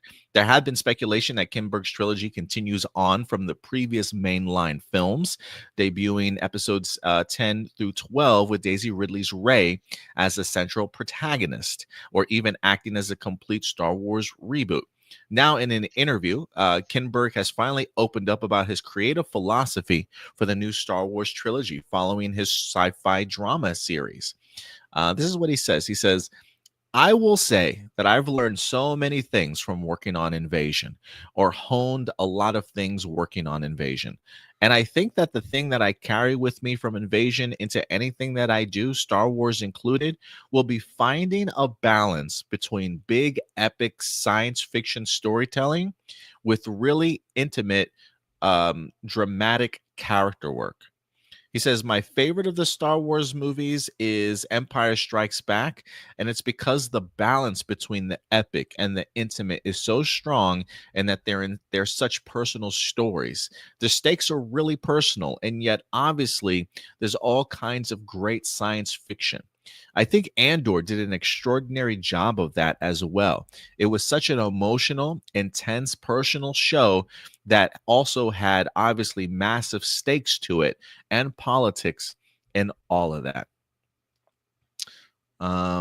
So he opens up a little bit about how he's going to be tackling Star Wars, some of his influences, and some of the lessons that he's learned from having doing his own projects for the Invasion television series, taking some of the things that he's learned, placing them into the Star Wars movie, and taking some inspiration from things like Andor that know how to balance out sort of massive stakes, politics, and make it a little bit more of a personal story with a lot of epic, great science fiction involved also. Um, Jonathan, I don't know what's your relationship like with Star Wars these days. Yeah, did you check out the Andor series itself? I'm kind of curious if you watched Andor, and what do you think about Simon Kinberg's comments here? Should his comments bring some level of excitement for Star Wars fans, or should we still be trepidatious going forward? What do you think? Trepidatious indeed. Star Wars is in such a spot right now in terms of its relationships with the fans. Andor was great. The beginning seasons of The Mandalorian were great. Um, there's definitely been some Star Wars has had hits and misses. Let's be real. The fan base is divided. I don't like the word reboot. I think the universe is big enough that they can continue to tell stories and pull from different areas. Let's not reboot it. I don't need to see the Skywalker saga, retold and reimagined. It it is what it is. The Star Wars universe is so vast and big. There's so many different areas to play in. Let's play in that universe. Let's find a new story and through line. Um, the, the the the Jedi and the Sith, the world. I mean, let's not get too heavy into politics like we did before, but it's such a George Lucas created such a fun and vast property uh, that can be played in. Let's not reboot it. Let's not go back to the well. Let's innovate. Let's find some new earth to turn over and find some great stories to tell with new characters, with nods to characters from the past. um, but I this new trilogy that they're talking about, if they continue the story of Daisy Ridley and where she's going, I hope it takes the story in a new direction. Like let's the most recent trilogy was so anchored by the previous movies that um, there was a couple of things that we loved about it. We loved the nods to the past, but I think everybody was really yearning for it to like take off and tell its own story. Um, you know, it would have been great to develop Snoke more, not go back to Palpatine, right? Yeah. It's it, I have such a weird relationships with Star Wars because I love it so much, but um I really feel like it hasn't been allowed to grow. It's been so anchored in what was created in the original trilogy that I think it's to its detriment, right? It's a little bit of a hindrance. It's a crutch, right? Hmm. They're like, "Hey, we're gonna give you Yeah. all of the nostalgia and member berries. And we're gonna lean on that as opposed to really trying to push forward and take what's been established and propel it, right? Um, I think that's what I'm really looking forward to is seeing something different and new be done and not just reiterations of things that we enjoyed. We could go back and watch those if we want to. Give us something new, give us something fresh. Um, that's where my relationship is with Star Wars right now. And I love it. I love Star Wars. You know, I had tears in my eyes as I took my son to Disney and had him build a lightsaber and had him hold up that hilt and It's see a the proud glow. papa. Proud papa moment, man. And I loved Clone Wars, the what they did there in terms of storytelling and pushing forward, and the Mandalorian. was such a refreshing story that they were telling and going over in a different direction. I really love John Favreau and what he does. I'm excited to see more of that. I think Book of Boba Fett was a little bit of a step back. Once again, being hindered by those anchors of the past. Um, Yeah. just go on and do your thing, right? Like the nod to Boba Fett's armor in the Mandalorian was enough, right? Like you know, yeah, I love Star Wars. Even when I don't like it, I still love it. I see, I love it for what it is, but I would love to see more. Like I said, more chances taken, more creativity, more new and interesting journeys. Yeah, I'm having I have a feeling that that's where Lucasfilm is finally. I feel like it's taken them a really long time to get to that point. So there's a part of me that's crossing my fingers and really hoping that like the next wave of Star Wars stuff that we get is kind of diving into unknown territory for them. When you've got Sean Levy doing a movie for Star Wars Starfighter, which is set to take place 5 years after the rise of Skywalker, sort of like that forward pushing and momentum of going forward in the timeline instead of necessarily backwards.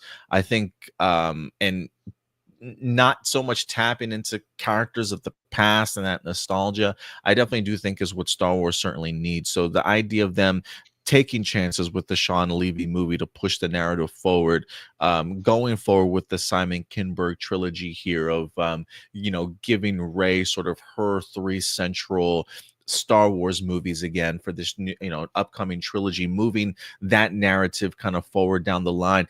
I personally would really like for them to, there's still like a whole 30-year gap in this timeline from Return of the Jedi and the Mandalorian stuff to the First Order and the sequel trilogy, right? Like it's like 20 to 25 years of stories that have not been explored or like told whatsoever. And maybe you could do a Luke Skywalker series, but again, that's something anchored to kind of the past. But at least this would be anchored to a past character and adventures we have yet to kind of even see unfold yet. So being able to play in those timeline periods that haven't been explored yet, whether that be between the original and sequel trilogy or even after the sequel trilogy, I really want Lucasfilm to start taking those big kind of creative swings and see what certainly works and what doesn't. To Simon Kinberg's credit here, when they first announced him as the guy that was going to shape the new episodic saga, I'm not going to lie, a part of me definitely got a little worried. We used the word trepidatious before. I felt a little bit of trepidation when his name was certainly announced, because I think Simon Kinberg is a little bit of a mixed bag at times. So when he's first announced, the first thing that I think of is, oh, this guy has some Star Wars experience. He literally wrote like 70 plus episodes of Star Wars Rebels, right? Like he was a real big part of that successful journey for Star Wars animation. He executive produced a ton of great X-Men movies that a lot of us certainly remember, whether that be like, I don't know if he was a part of X2 or not, but he produced the First Class, Days of Future Past. He was a part of all of that. But then you look on the negative side of things and you're like, he also wrote X-Men The Last Stand, and he also wrote X-Men Apocalypse, and he also wrote X-Men Dark Phoenix. And then I'm just like, wait a minute, guys, why are we going with this guy? Right. So like he is sort of a mixed bag. But I gotta say, from the interview at least, right? Like that was my mindset when it was first announced. And it is still kind of my mindset a little bit, but I got to admit, some of the things that he's saying in here in this interview is a little bit eye-opening, because for me, hearing Simon Kinberg talk about his growth as a creative in the sense of, being a part of this sci-fi series, I've learned a lot. I've grown in certain departments in regards to storytelling. I'm really hoping that his time on Invasion has changed him as a creative from what he gave us in the past to what he's going to be capable of giving to us now. So the fact that he's played more in that world of sci-fi, he's got that connective tissue to Star Wars Rebels in the sense of he fits really well in this world, in the sense that he's given us great Star Wars content before, regardless of some of his other content in the past. So I combine this Star Wars experience with the new experience he's had as a showrunner and creating a sci-fi series, and I'm kind of hoping that he's really grown in the sense that he's saying all the things that I want to hear him say, in the sense of like, where's your inspiration coming from? Andor, great, I loved Andor, right? Like if he can truly understand how to put all those pieces of what has made Star Wars great and combine that with his growth as a creative over the past couple of years, maybe, just maybe, if there's anybody that understands that Star Wars world that can kind of launch us into something new, maybe it is Simon Kinberg. So I'm a little bit more hopeful after hearing what he said here, but I'm still definitely going to be holding my breath, because I do believe he is a little bit of a mixed bag. And we're just going to have to wait and see what we get here. But I'm trying to be hopeful for sure. Let's see here. What are some of you guys saying? I'm so glad he appreciates Andor. Andor is my favorite show right now. Yeah, season 2 was remarkable. Some people say that it's appropriate for Simon Kinberg to work on the new Star Wars trilogy because he's responsible for some of the worst X-Men movies, and Lucasfilm keeps ruining Star Wars. Look, it is one of those things that we could focus on the negative, we could focus on the positive. I think there's a little bit of both when it comes to Simon Kinberg, but I don't put it past people that are like, if you were to tell me, hey, Lucasfilm, we really need to hire somebody that is going to launch us into a new universe, has a really compelling name, that's got like a great resume under his belt, I don't know if Simon Kinberg is the first man for the job. Like, look, I think we're going backwards, Lucasfilm. I think we're going backwards here. If Simon Kinberg reports directly to Dave Filoni, and Dave Filoni gets to sign off and redline everything that Simon Kinberg does, then I'll be cool with it. There is a lot of, look, I'll be honest. I know you don't populate the Star Wars Twitter feed like I do, because Twitter is a hellhole and a cesspool. But people are turning on Dave Filoni a little bit, bro. People for what? Why? I don't know. Like I legit don't know. Like people just, I think they might be tired of one. I think they're tired of him pushing Ahsoka and like everything that he does.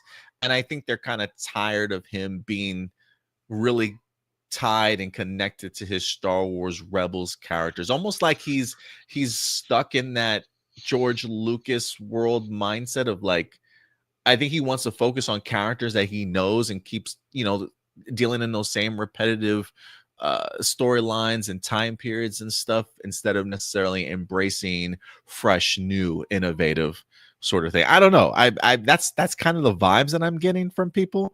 But outside of that, I don't know why, man. I still trust in Dave Filoni. Yeah, I do too. I'll definitely. That's gonna be some bathroom reading material for later. Why the fans are turning on Dave Filoni? I just pulled up a Reddit thread on it right now, and I'm bookmarking it. So I'll be interested to check out what's going on there. Yeah, so you read that, and then I want like a 2-page report back in regards to what you learned. Okay. Why? Maybe we'll make a video of it. Why people are turning on Dave Filoni. Man. But yeah, let us know your thoughts, guys, in the comment section box below. What's your trust factor in Simon Kinberg? Is hearing him talk about his influences, how he plans on approaching the Star Wars trilogy, has that changed your mind in any way, shape, or form, giving you some level of hope? I definitely want to let you guys know. I definitely want you guys to let us know. Kiki and Lucas says he's not the Andor guy, he's the Ahsoka guy. Yeah, that's how somebody I do remember reading that article here on the channel, is that there were rumblings behind the scenes that this is how people at Lucasfilm were viewing Dave Filoni now, in the sense of he's not the Andor guy, he's the Ahsoka guy, kind of disparaging his work there. Yeah, I'm also reading Dave Filoni approved all scripts for the show Star Wars: The Acolyte.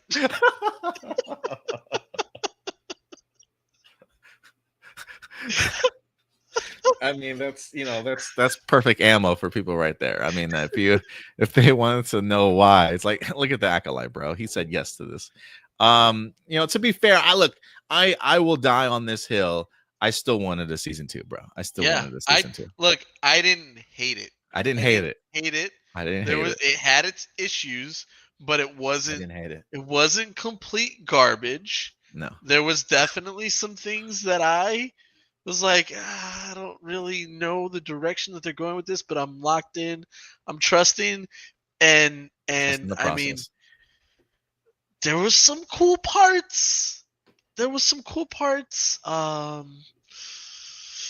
Yeah, that's definitely a polarizing topic we should It probably not really is. touch on right now because It really is. it's a whole nother episode. Yeah, it's a whole nother episode.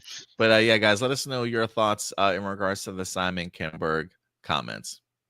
And with that out of the way, let's move on to our next topic as we're going to go from the world of Star Wars here and get into our horror bag a little bit. As earlier this year, we had a great horror film that wound up dropping 28 years later as the duo of Alex Garland and Danny Boyle reunited to give us the third installment to this 28 years, days, weeks franchise here.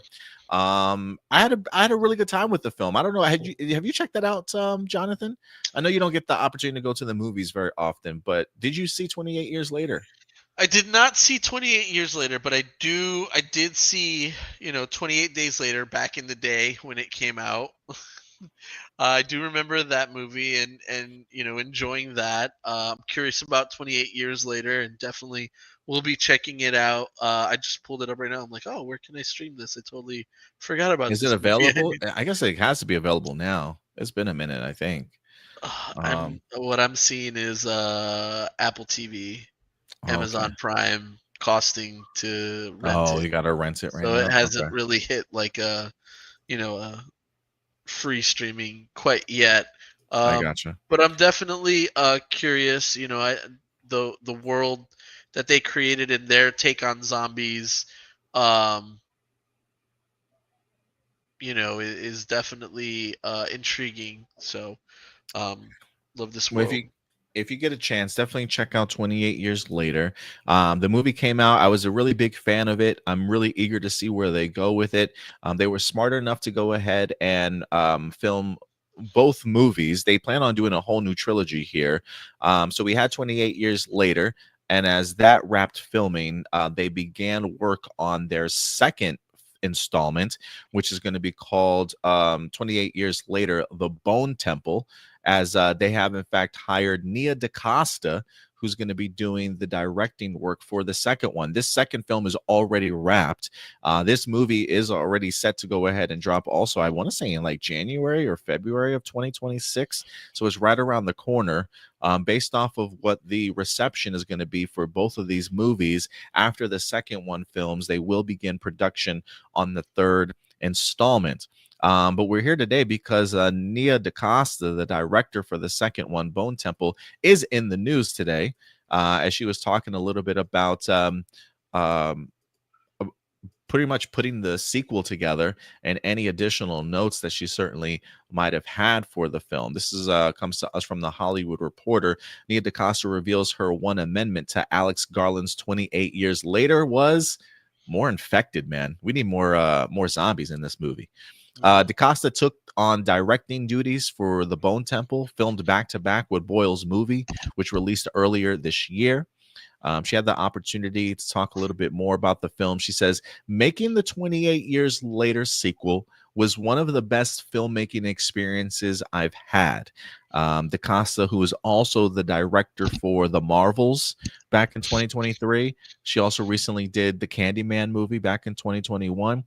She says, one of the issues I had with Candyman and the Marvels was the lack of a really solid script, which is Mhm. always going to just wreak havoc on the whole process. but Alex Garland hands you a script and you're like, this is amazing.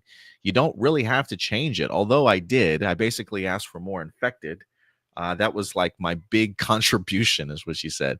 She says, I inherited an amazing cast. Then I was given the leeway to cast the rest of the film. There were a couple of locations I inherited. I was given the leeway to develop all the other locations. Some of it overlapped, like the character Samson. Danny and I would collaborate a bit on the look, but at the end of the day, Danny shoots so different from the way that I shoot. So that's what she had to say in regards to. She's also went into little detail about landing the job. She said 28 years later was one of my seminal films growing up. I had the DVD in my house. I watched it all the time. I fell in love with Cillian Murphy, and Danny Boyle is a bonkers effing filmmaker. No one else can make a Danny Boyle movie. And that was actually the biggest part of my pitch for the film. I was like, no one else can do that, and I don't have any intention of doing that. Here's how I see the film. What do you think? So she talks a little bit about her time in putting that movie together. It seems like she takes some jabs a little bit at the script at Candyman, along with the Marvels here, saying that, like, hey, if you've got a great script, you can make a great movie. But it's really going to be dependent on the script itself. Look, I know a lot of people give Nia DaCosta a hard time for her directing work when it comes to the Marvels. I enjoyed the Marvels as a popcorn flick in regards to what it was. I don't think it was the best movie, but I had an enjoyable time when checking it out. I definitely think it warranted a little bit more attention script wise for sure, but there were aspects in chemistry between some of the characters I was a really big fan of. Again, for me, it was just a really big fun popcorn movie. I really enjoyed what she did also with Candyman. So I'm not as harsh on Nia DaCosta as I think some people are, especially when it comes to like, what have you done for me lately, and looking at like your latest work, which was the Marvels. But apparently Alex Garland and Danny Boyle certainly see something in her and the potential in regards to some of her past directing work, and knowing that she was going to be perfect for this. So I do love the idea here that she kind of grew up in this 28 days later kind of franchise a little bit. And I also love the idea that she points out, look, me and Danny Boyle, we are not the same in regards to how we direct. And I think, especially when it comes to tackling a trilogy, being able to have a different vision from a director to give a movie a different feel or a different pace, I think can certainly work, right? I think when we look at something like whether that be the Star Wars trilogy, the original, or even the sequel trilogy, that middle film, Empire or The Last Jedi, vastly different than the original, or the first one that came sort of before it a little bit. But usually if your script is different, usually the second one, you're dealing with different, plot devices and storyline beats and things like that, different story arcs. So I am fascinated to kind of see how different something like the Bone Temple is going to be compared to 28 years later, in the sense of having a different vision behind the camera in regards to bringing a brand new story here. But I'm excited for it. I hope that it's as successful as 28 years later's certainly was. If anything, I would hope that the studio would give them the money to make the third one, regardless of how the second entry certainly goes. But I'm eager for what Nia DaCosta has in store for this movie. I know you said you didn't get the opportunity to see 28 years later. Have you seen her work from whether that be the Marvels or the latest Candyman? Did you see the latest Candyman, Jonathan? I loved Candyman. I don't know why she's throwing the scriptwriter under the bus. And Yeah, I I gotta enjoyed say, Candyman. I I enjoyed Candyman. And I gotta, I don't know that I blame. I wasn't thrilled about Marvels. Again, I don't think it necessarily deserves the hate that it got. I loved the first, Marvel movie. Um, Miss Marvel, was it Miss Marvel? Captain Marvel, It Captain was Marvel, Captain Marvel. Captain Marvel. Yeah, first Captain Marvel movie I had a great time with, and the online was was like dragging it, and people were saying that they hated it. I loved it. I loved the first one. I think the second one was a little too busy. I think there was a lot too much to A lot juggle. going on. Yeah. I think that they should have focused more on her being the destroyer and what that struggle was. Mm-hmm. I think that, as much as I love Camilla Khan, and Spectrum, what's her name? Yeah. Photon Spectrum. Photon, yeah, Monica. Yeah. Mhm. Monica LeBeau, Yeah. Or yes, Rambo. Rambo, Yeah. yes, loved her in WandaVision. I still like her as a character, um, and she was cool with her cameo in the Scarlet Witch Doctor Strange movie. Oh, Um, that's right. Yeah, she But was I in there. think that that movie just suffered from having too. They were juggling too much. Definitely like a more focused movie. Um, because you're like this is supposed to be a Captain Marvel movie. I think. Yeah. I loved Candyman. The Marvels middle of the road. I don't think it's fair for her to sit there and throw the scriptwriters under the bus. I think if you're a director, you're the captain of the ship, you go down with the ship, you take some ownership for it, you take it on the chin, and you move on. Everybody loves a comeback story. I'm hoping for her to have an upswing on her next um, her next outing as a director for this 28 years later, the Bone Temple. As before you were saying it, I was like, it was 28 days later, 28 weeks later, 28 years later. What's the next title gonna be? So I'm glad that there's subtitle The Bone Temple, and we're not jumping 28 centuries later, and doing a sci-fi zombie movie, because that definitely would have gone more into like sci-fi B movie real. Anyways, no, more props to her. She got the job.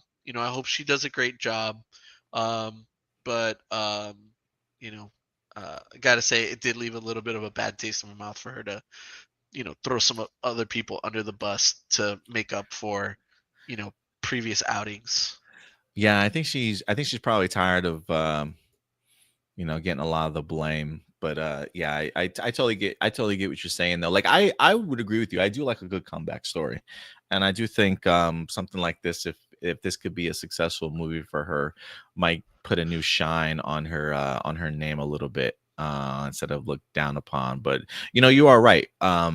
It's why I feel like if a movie does poorly, 9 times out of 10 it's the director that's gonna eat the blame for it. I don't really know a lot of people that start attacking the writers per se, unless the director and the writer are the same person. Yeah. But usually, if a movie does poorly, it's usually the director that has to take the bad rap. But yeah, maybe she's maybe she's over taking the bad rap. Well, But and, I and the totally get what you mean, though. And the thing that I think that we all know about Marvel is that, the director is really just the babysitter on set at this point. The Marvel machine is so big. I don't know how much they give their directors creative control, right? You To you be want to fair with see it in some aspects, but I think that the Ant-Man debacle back in the day with what's his name, the guy who directed the Cornetto trilogy, uh the original director for Ant-Man that got ousted. well, I'm drawing the blank, bro. Me too. Hold on, let's see. Yeah. But to shine the light there,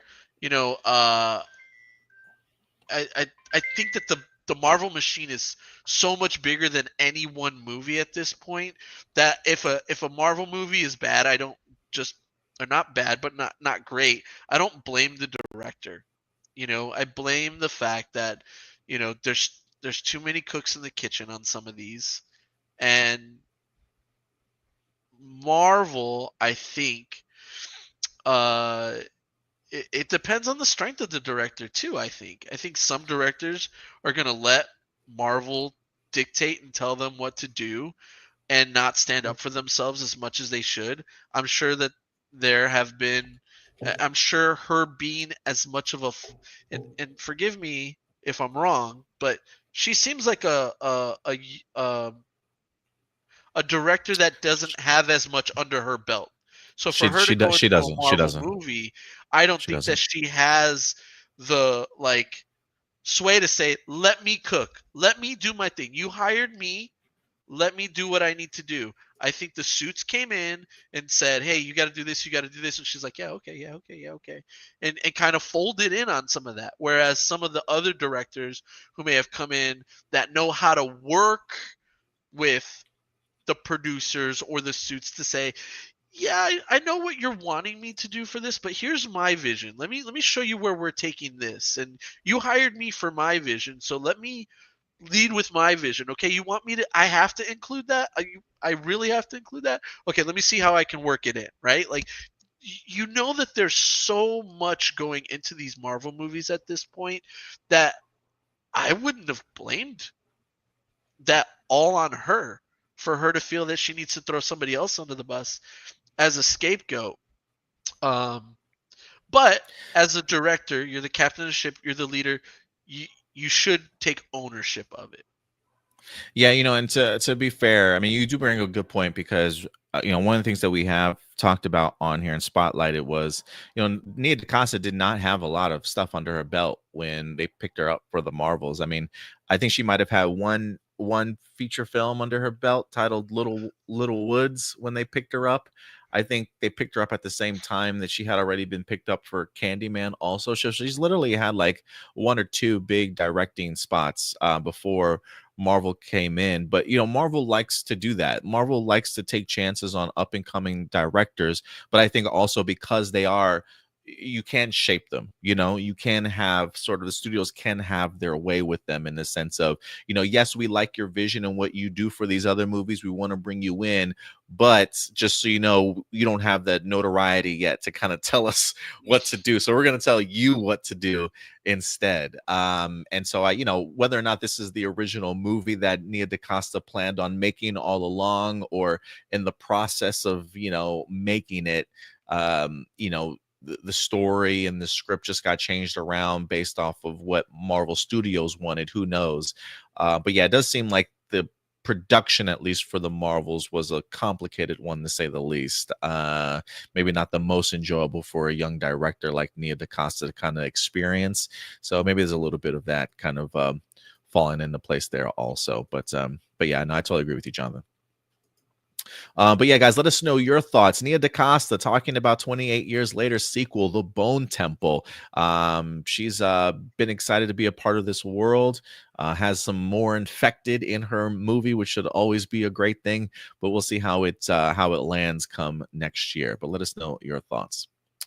And then last but not least, our last story of the day before we wrap up, we're going to get into our Netflix bag as our next installment to the Knives Out franchise is almost here, dropping later on this year. We've got Daniel Craig returning as our favorite detective for the third entry of the Knives Out, titled Wake Up Dead Man. We got some brand new details for the upcoming movie from Empire Magazine. I don't recall there being a trailer or a first look for this movie that's dropped, but maybe there was. Maybe I'll have to go back and try and find it. But we do have some new details here. According to Empire Magazine, it says Wake Up Dead Man sees Benoit Blanc investigate a miraculous church-based murder, says Ryan Johnson. After the first teaser made clear there's a religious slant to this third outing for Blanc, as a seemingly divine murder challenges the local church-going community. Ryan Johnson says it's centered around the church and all the suspects are regulars in the parish. It says Blanc is seeing it as, it's just a murder. I can solve this. The way the murder presents itself is the opposite of that, says Ryan Johnson. It's framed as an impossible thing that could never have happened, almost miraculous in nature. And Blanc, as the rationalist, is coming in to do what he does and prove that wrong. Let me see. It says when Knives Out saw Blanc work alongside Anna de Armas's Marta and Glass Onion's Janelle Monáe's Helen, this time our intrepid investigator will be looking for clues with Josh O'Connor's father, Judd. He ends up partnering with Blanc on solving this mystery. It's very much Judd's journey. But there's more dramatic meat for Blanc this time, too. He has the biggest personal journey in this one. Benoit has to engage with the mystery in a different way. He's in a very different place than the previous two films. Daniel and I had a lot of fun thinking about where Blanc is at. Whereas he's at in his life, and I think he's going through some shit, is what Ryan Johnson has to say. Oh wow. So, yeah, he's going through some things right now. So it'll be interesting to see how his character winds up tackling this. Have you enjoyed the Knives Out franchise, Jonathan? We've had two so far. I feel like they continue to get better and better. And so we've got our third installment here. What's your excitement level for Wake Up Dead Man? And just hearing what the premise around this is, how are you feeling about it? Love it. I love it. I think that there's so much to dig into there. Anybody uh, that has experienced the first two movies, they're so masterfully crafted. You Yes.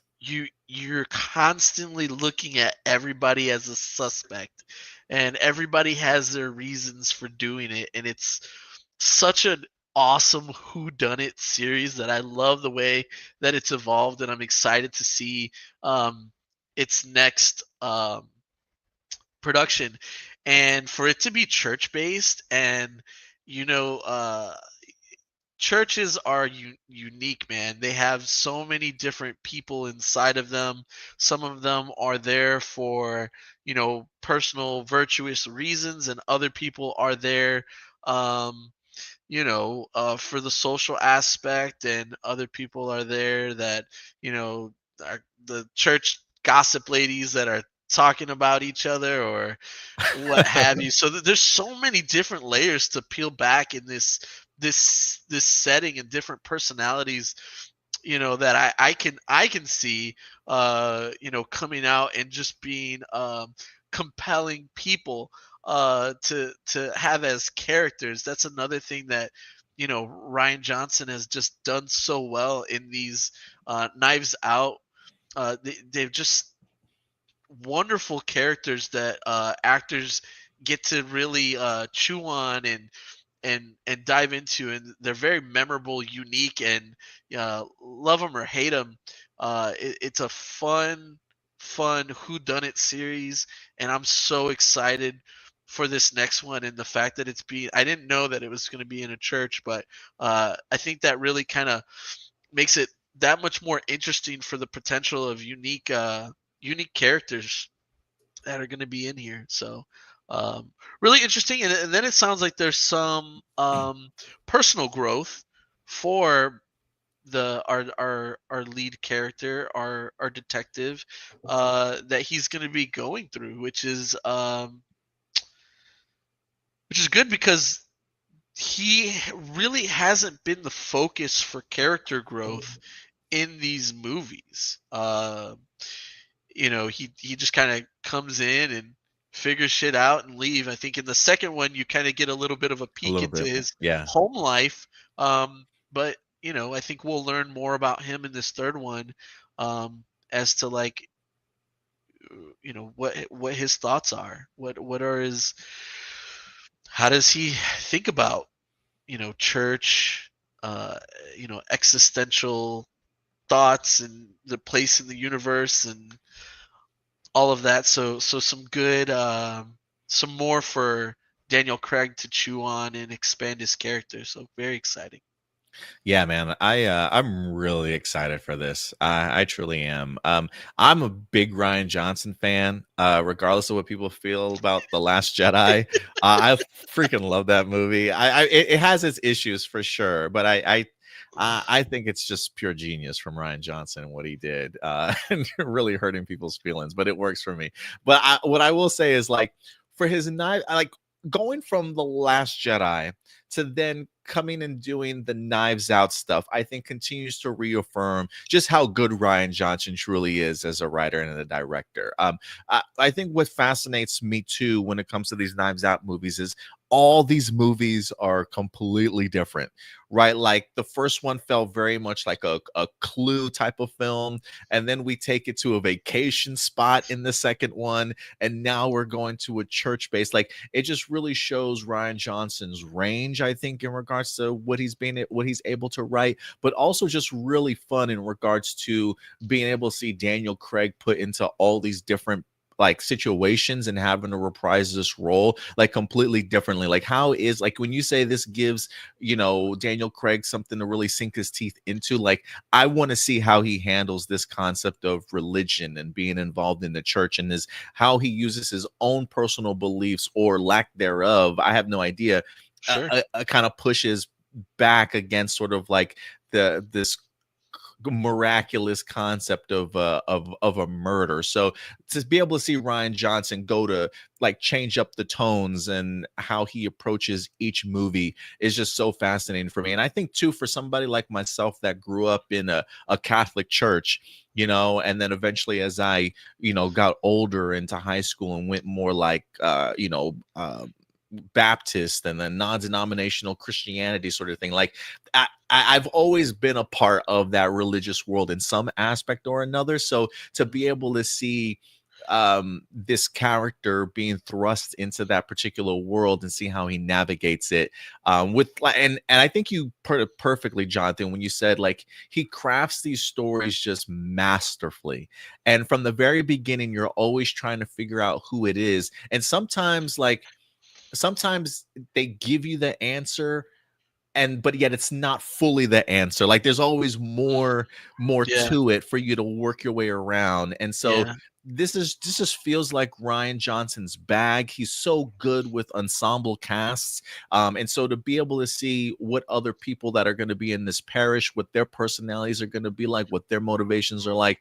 I am a sucker for a great murder mystery, but Rian Johnson has just really kind of changed them for the 21st century here in regards to making them just prominent again and something that's really digestible and fun to be a part of. So I can't wait to revisit this world. I think it's going to be a bummer that this might end up being maybe the last one. Depending on how well it does, maybe he revisits it. Like it wouldn't surprise me if they wanted a fourth Rian Johnson Knives Out movie. But regardless, the fact that we're getting ourselves a trilogy alone, I think just shows wonders as to how good of a filmmaker Rian Johnson truly is. But I'm excited for this one, Jonathan. Same.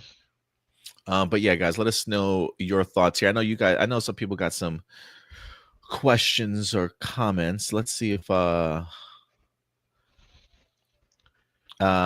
Kiki and Lucas says Rian Johnson got 100 million for Knives Out. He finally conceded he's no longer involved in Star Wars. Oh yeah, I think people have been asking like, hey bro, are you gonna come back to the franchise? I think he wants to, but it's been so far in the past that I think he's got to have a really great story in order to kind of come back, but it doesn't feel like there's any movement there.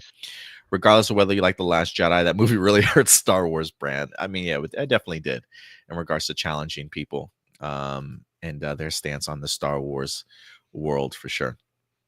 Definitely like cause some level of division. But if you're not making content that's gonna be making people think, you got to challenge people. But yeah, man, I'm excited for it. But yeah, let us know your guys' thoughts. Benoit Blanc tackling churchgoers. Let us know how you feel about the church-going murder mystery. I think it sounds kind of dope, actually. I want to see what this miraculous concept is. But yeah, that will do it for all of our main topics today. Now, Jonathan, we are over 2 hours. It's a little bit after 1. I don't know. Do you have to go? Do you want to stick around for live viewer questions, or should we say adios here, or what? I'm good. I'm good to hang out. You're good? Okay. Let me see if I can Nobody's knocked on my door once. It's okay, good. They're like, where's Dad? Dad, where are you? Let me see if I can. Hold on a second. Report. Give me a second, y'all. I'm trying to bring up live viewer questions from you guys. Here we go. So let's get into our next segment of the day. Now, everybody, it is time for live viewer questions.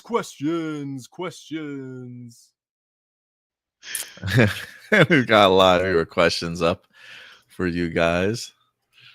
You like the self echo? Is that what it gets you? Yeah. Yeah. Let me go ahead and bring up your guys' comments, some live viewer questions. So every Saturday afternoon or evening, we will go ahead and post live viewer questions. As you see here, just go over to our YouTube channel, click on that post tab, and voila. We got 9 comments here. Let me see if I can sort these out. And we'll go ahead and kick this off. I don't think I can see all of Peg C's questions, so I'm going to pull them up on my phone, see if I can get to them that way. Peg C. Okay, here we go. What are your thoughts on Catherine Sutherland revealing to the legacy of Nerd that Johnny Young Bosch was originally supposed to become the Red Ranger after JDF left Power Rangers? What? I hadn't heard that before. That feels like, is that a new story? Wow. I'd never that's one story. That's one story I've never heard. I just got goosebumps, dog. Yeah, that's one story That's I've crazy. never heard. I'm surprised that he's had to have said that somewhere at a panel before or brought that up for somebody, because I've never heard that before. If you guys have heard that, let me know. But apparently, according to Catherine Sutherland, who played Kat, Johnny Young Bosch was originally supposed to become the Red Ranger after JDF left Power Rangers. That would have been dope. That would have been dope. Yeah. Family Matters star Brighton James, who played Richie Crawford, is working on an animated reboot idea. It's pretty far along and sitting on Warner Brothers' hands right now. He did give me an article. Brighton James, Richie. Who was Richie again in Family Matters? He was the baby. He was the youngest son. Oh my gosh. Yeah, that's probably why. No. He Was wasn't he? he wasn't the youngest son. He was the sister's son. He was the nephew. The nephew? Right? Okay. I don't remember. Richie Yeah. Crawford. Let me see. Family Matters. Yeah. I think he was the nephew. Let me see. Family Matters, Richard. He was definitely the baby of the group. Oh, yeah, I remember this kid. Yeah. Okay. Well, he says he got a animated reboot idea. Animated reboot for Family Matters? I don't know about that. I don't know if I need it in my life. You know, but okay. some things are just a product of their time. You know what I'm saying? Yeah. I agree. More power to them. If they do it and they do it well and it's great, that's awesome.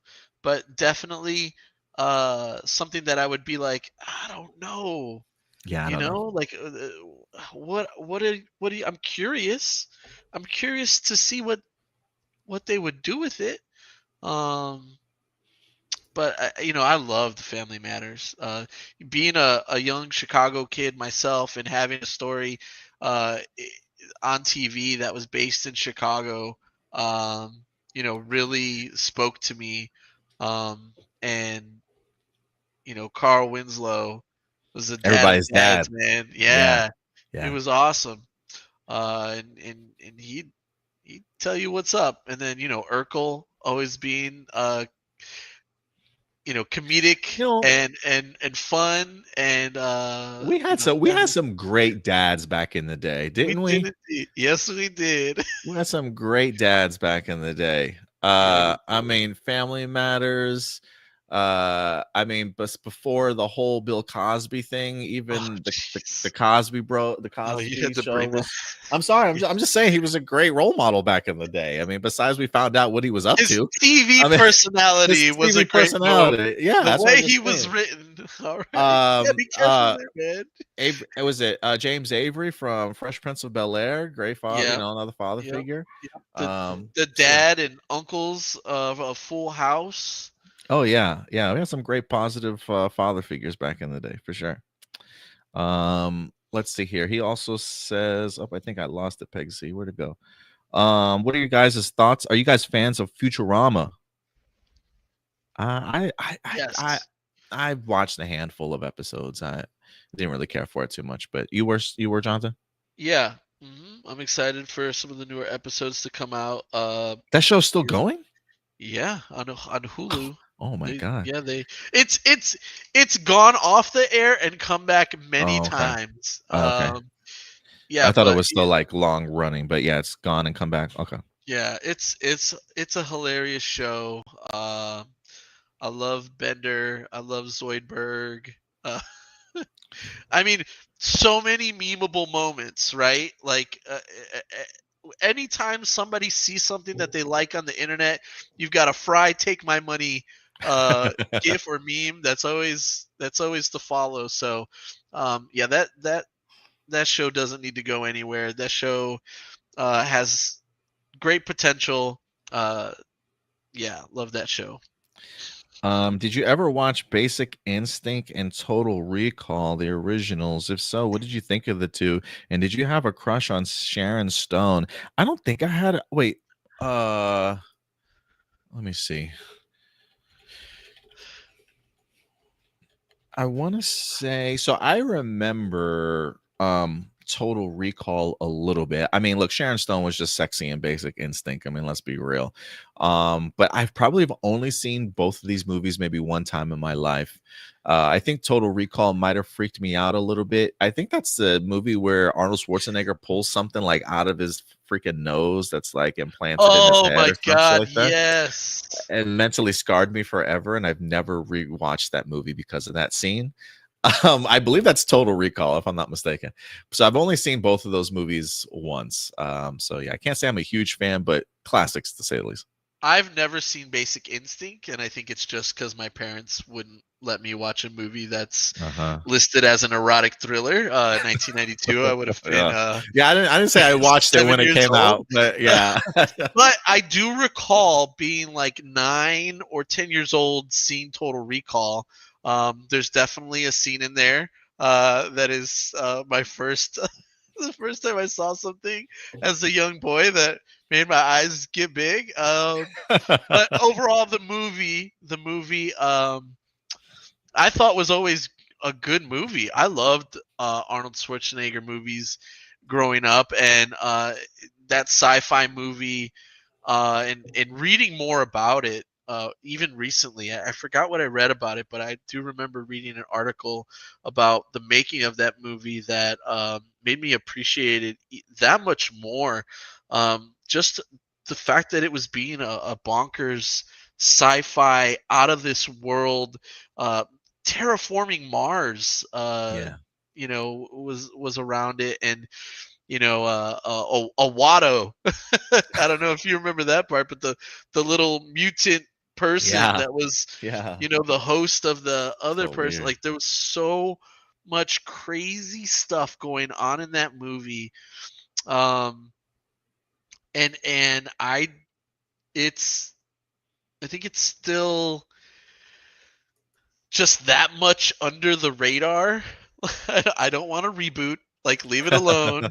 Like, I don't think it's popular enough that it'll get to that level, but it's very much along the lines of a 90s version of like a Fifth Element sci-fi-esque movie, you know? Yeah. All the big swings it took and stuff. Yeah. Yeah. And that is so great, right? Like, you gotta imagine like how these movies were pitched back then, right?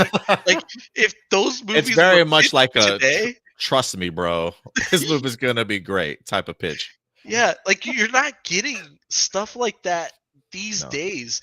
They're so concerned about making money, they're not concerned about making movies anymore.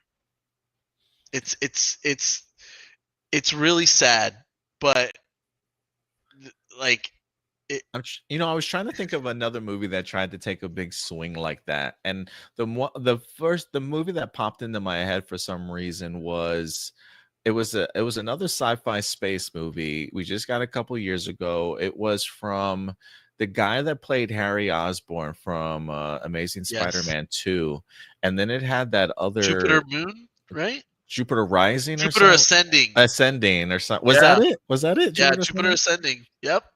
with him in it. I Channing thought they Tatum, Mila Kunis. no, not that one, not that one, not that one. Oh, Because okay. what was that? Dang it, what was that space movie? It was him and I think it was the girl from the Suicide Squad movie. She played the villain in it. I'm gonna find this damn movie. Hold on a second. Amazing Spider-Man 2 cast. What's his name? Dane DeHaan. Okay, Dane Dane DeHaan. Yeah, DeHaan he was space also movie.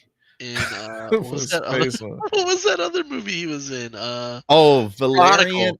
Valerian Valerian. and the City of a Thousand Planets. Yes. I think that was adapted from a comic or a graphic novel, I think, or something like Yes. that. But it was like another big swing that had those vibes of like Fifth Element. Yeah. And it just crashed and burned, unfortunately. And I thought that Dane DeHaan was like a really big star back in the day too, or he had a lot of name recognition of like this kid's gonna be big. And I just feel like he's just picked really crappy movies. But yeah, And that movie is in the same universe as The Fifth Element. is it really?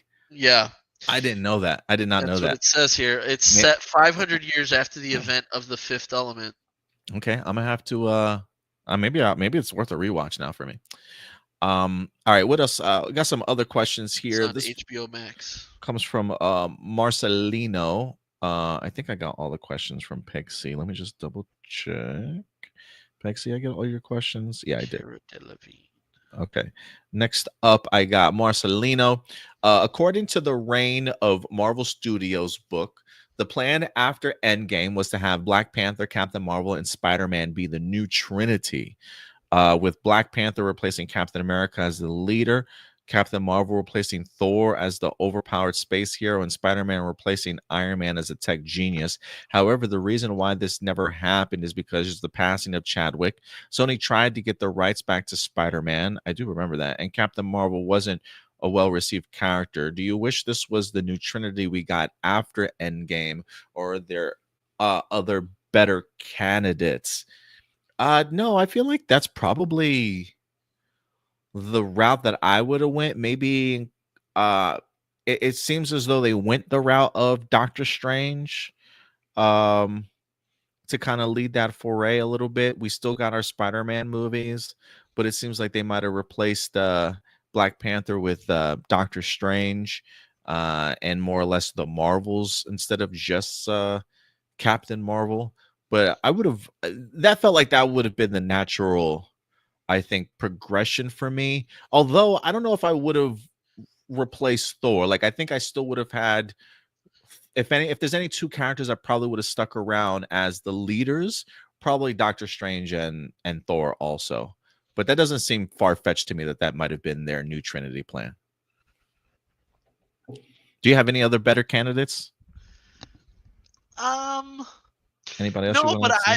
I was what I really just thought of right now in terms of like passing the torch was that end credit scene from Shang-Chi when they're all standing around and they're debating it, of the origin of the rings and talking about that homing beacon.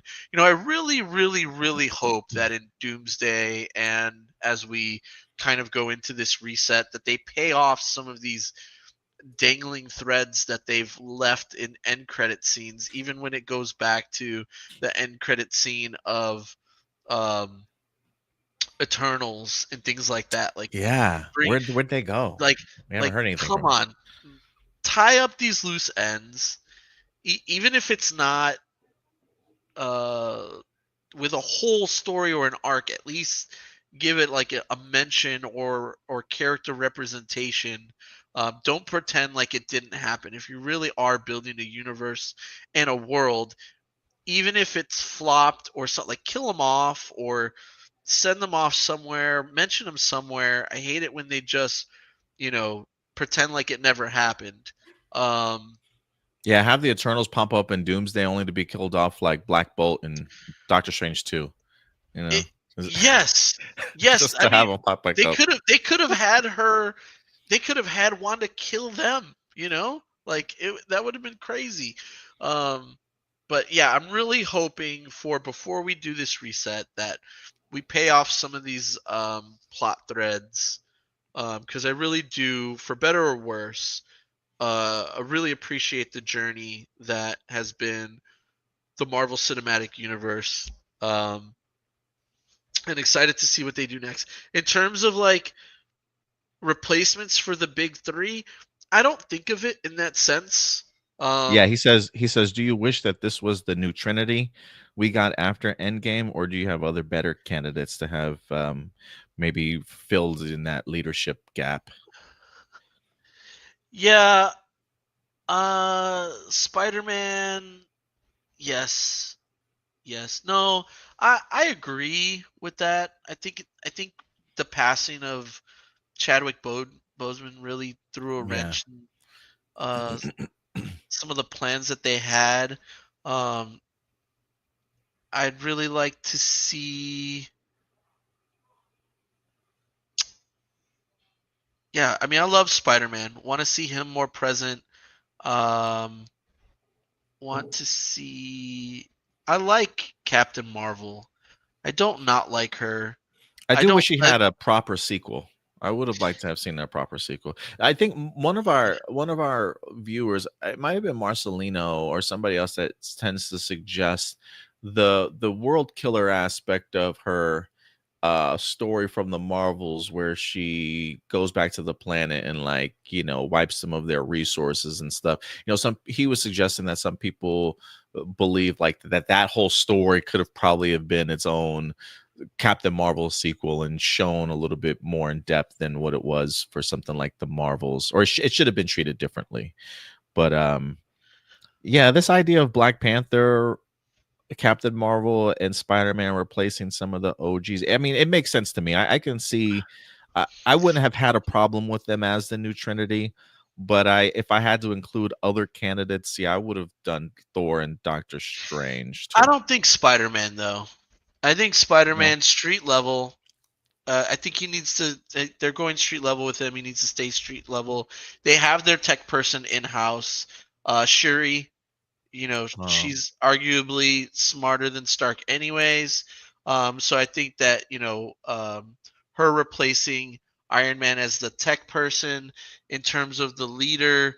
Um, we don't have T'Challa right now, so Doctor Strange is probably the next best, more experienced person on the team. Um, and I think he definitely needs a little bit more to do. The fact that in the final battle he got stuck, you know, holding back water always frustrates me with how badass he was with his first fight with Thanos. So I'd love to see Doctor Strange given more to do. Um, uh, I I don't want to see Thor go. In terms of like my favorite superheroes, Thor was never high up on the list, but I really have enjoyed Chris Hemsworth portrayal of the character and his development over the years. yeah. So I would not like to see him go, or replaced. Um, I'm trying to think of the characters that are on the board. I'm hungry for more Shang-Chi, man. I I loved that movie and I want to see him definitely do more. I hope that he gets a lot Yeah, of I hope so. screen time in some of these upcoming ensemble pieces, and I hope that a sequel is in the works. I know they've talked about it, but I haven't heard anything concrete. I know they have so many more new toys to play with the X-Men coming in, that I hope that he doesn't fall to the wayside. Yeah, Um, doesn't get lost in the but shuffle. in terms of the big three, of like a tentpole big three, Thor, uh, Shuri as her tech self, as well as being the new Black Panther, and Doctor Strange. I like that. So Thor, Doctor Strange, and still Black Panther, but Shuri in regards Yeah, to the tech and side of things. I And dig I it. love Spider-Man. Spider-Man's my number one hero, but in terms of him being a leader on the Avengers, I don't think that's in line with his character, how it's been written in how he should be. I think he's more of a ground level hero and should remain so, like somebody that the Avengers call upon if they need assistance. But in terms of like leading the Avengers, he's still too young, still too green. I gotcha. A common criticism that MCU has faced is how Ultron was utilized. Many have said that Ultron was underutilized and that he should have been the first big bad of the saga. Then once Ultron is done, then do the Infinity Saga with Thanos as the second big bad. What do you think? I mean, didn't we? They did kind of did that though, didn't they? I mean, Loki was kind of like the first big bad. We got him in Avengers.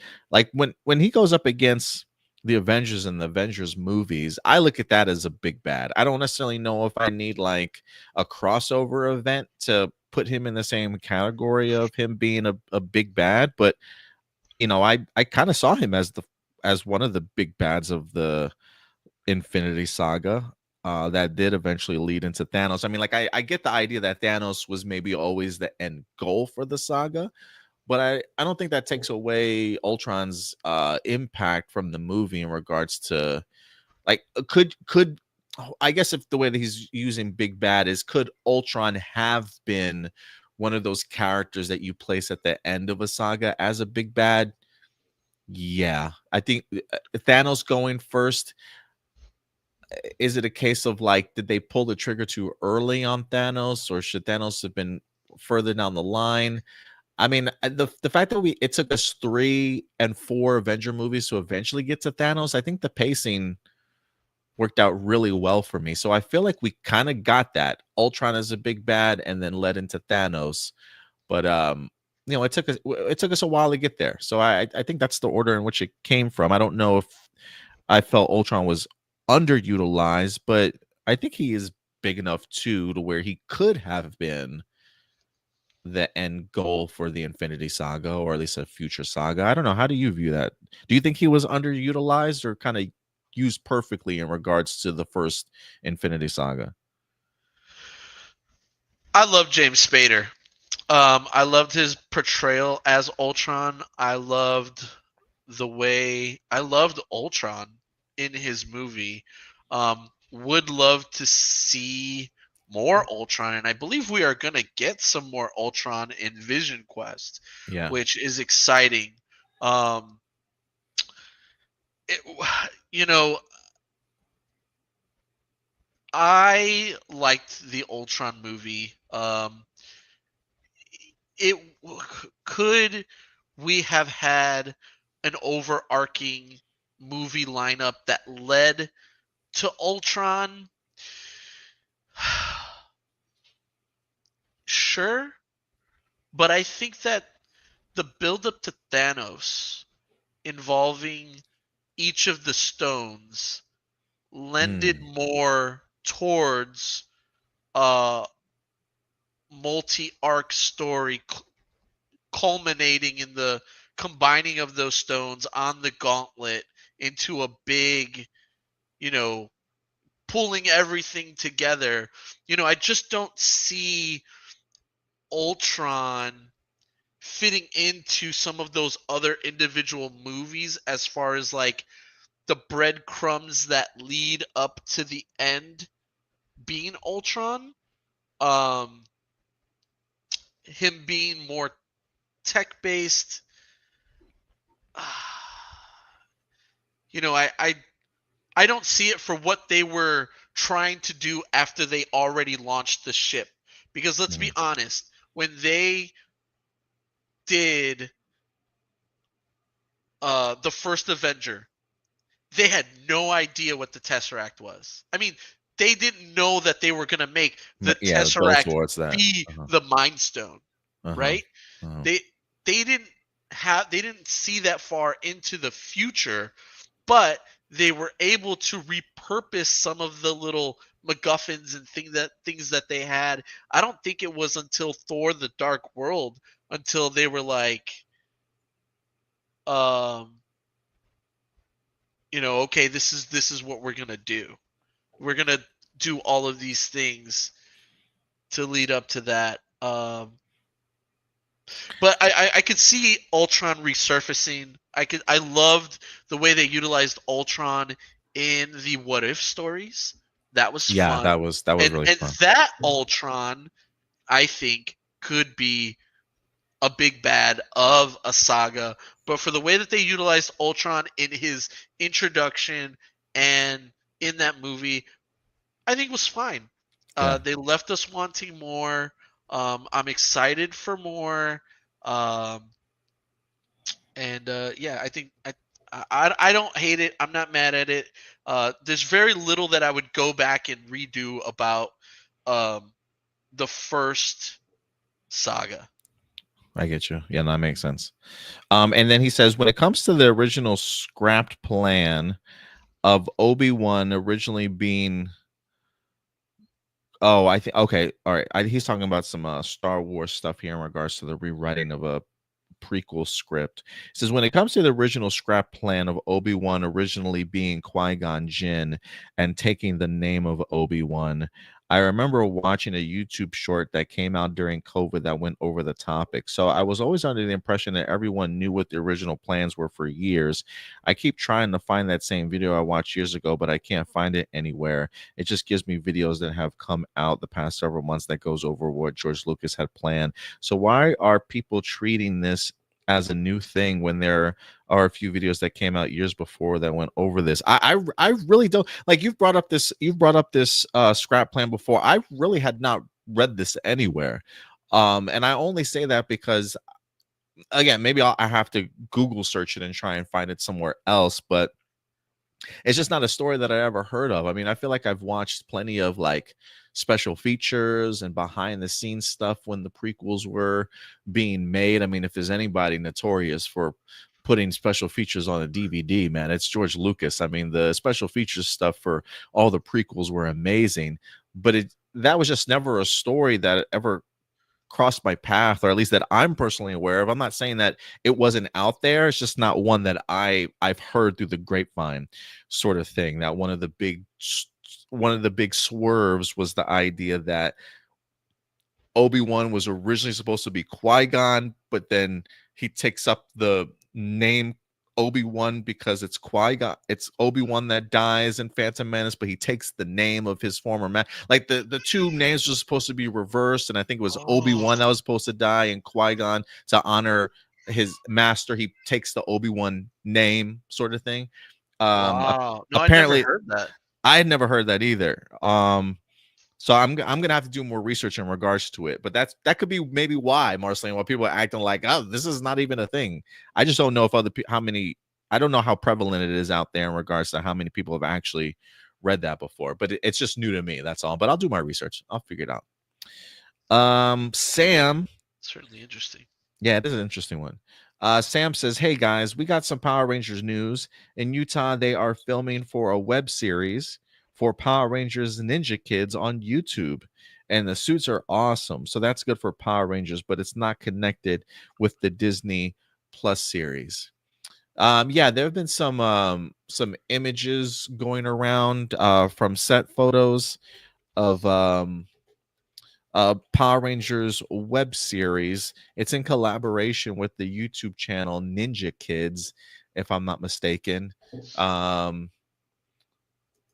think it's the Ninja Kids YouTube channel. I don't know how long the web series is supposed to be, but they have been filming it. They did drop some new images. They got a brand new like designer for let me see if I can. Oh, Give me a wow. second. Do you see it? I'm looking at it. Yeah, this is interesting. Yeah, I'm gonna try and pull up some images also on my side. Let me see if I can I load an image over here? Let me see.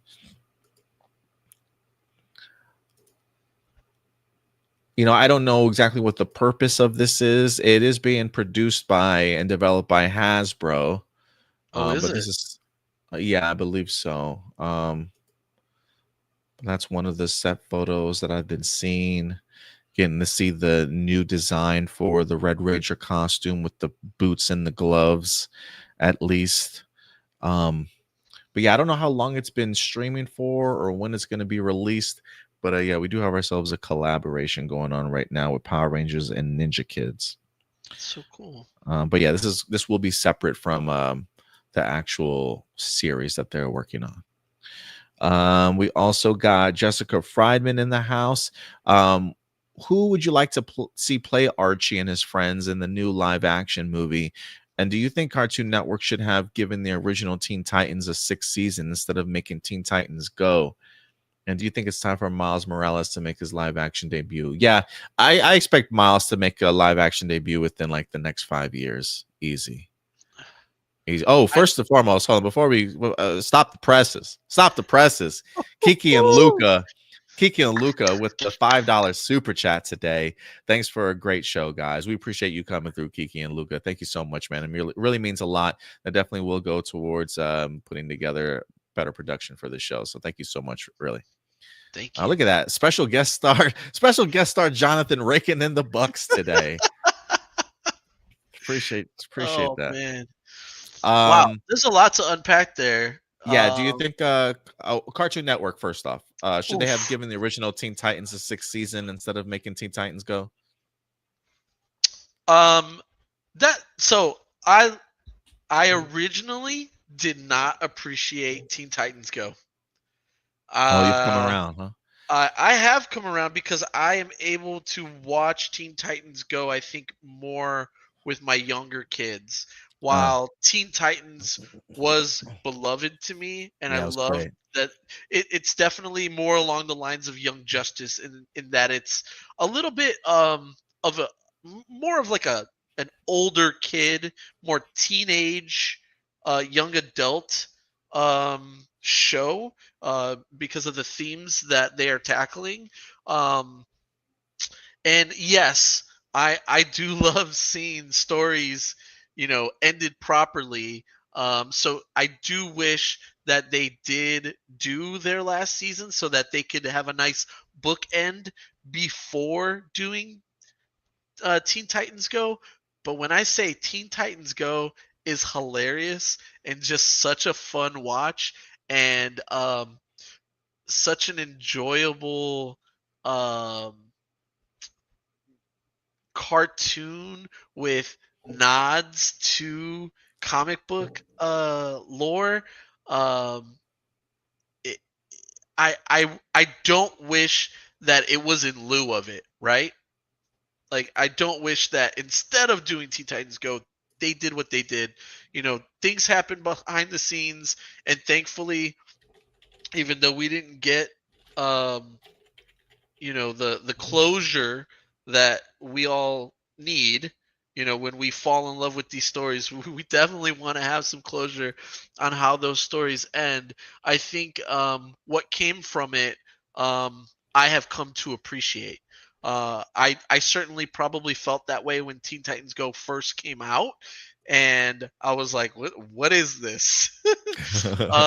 But in sitting down and seeing my kids laugh at it and that being some of their entry points into, because I've tried to have my kid watch Spider-Man 1994, X-Men, Batman the animated series. I think that the tone is just so serious that they're not mentally ready for some of the weight that honestly some of those shows carry. Yeah, these are kid shows, but there's different level of kids. I think those are definitely for older kids and younger teens and us adults who are young kids at heart.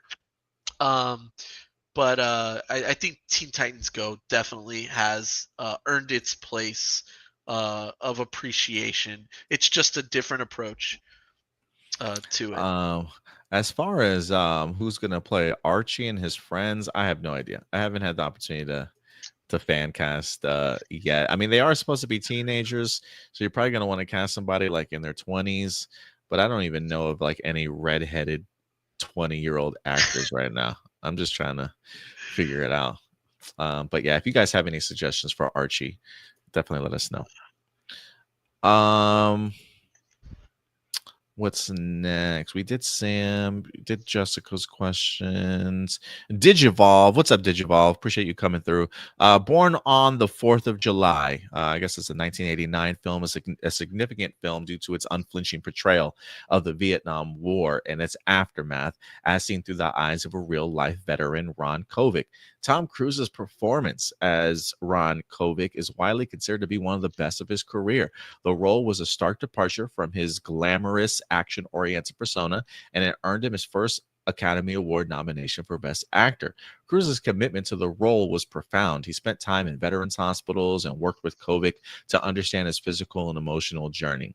The film's narrative follows Kovic's life over 2 decades after idealistic, patriotic teenager to paralyzed and disillusioned anti-war activist.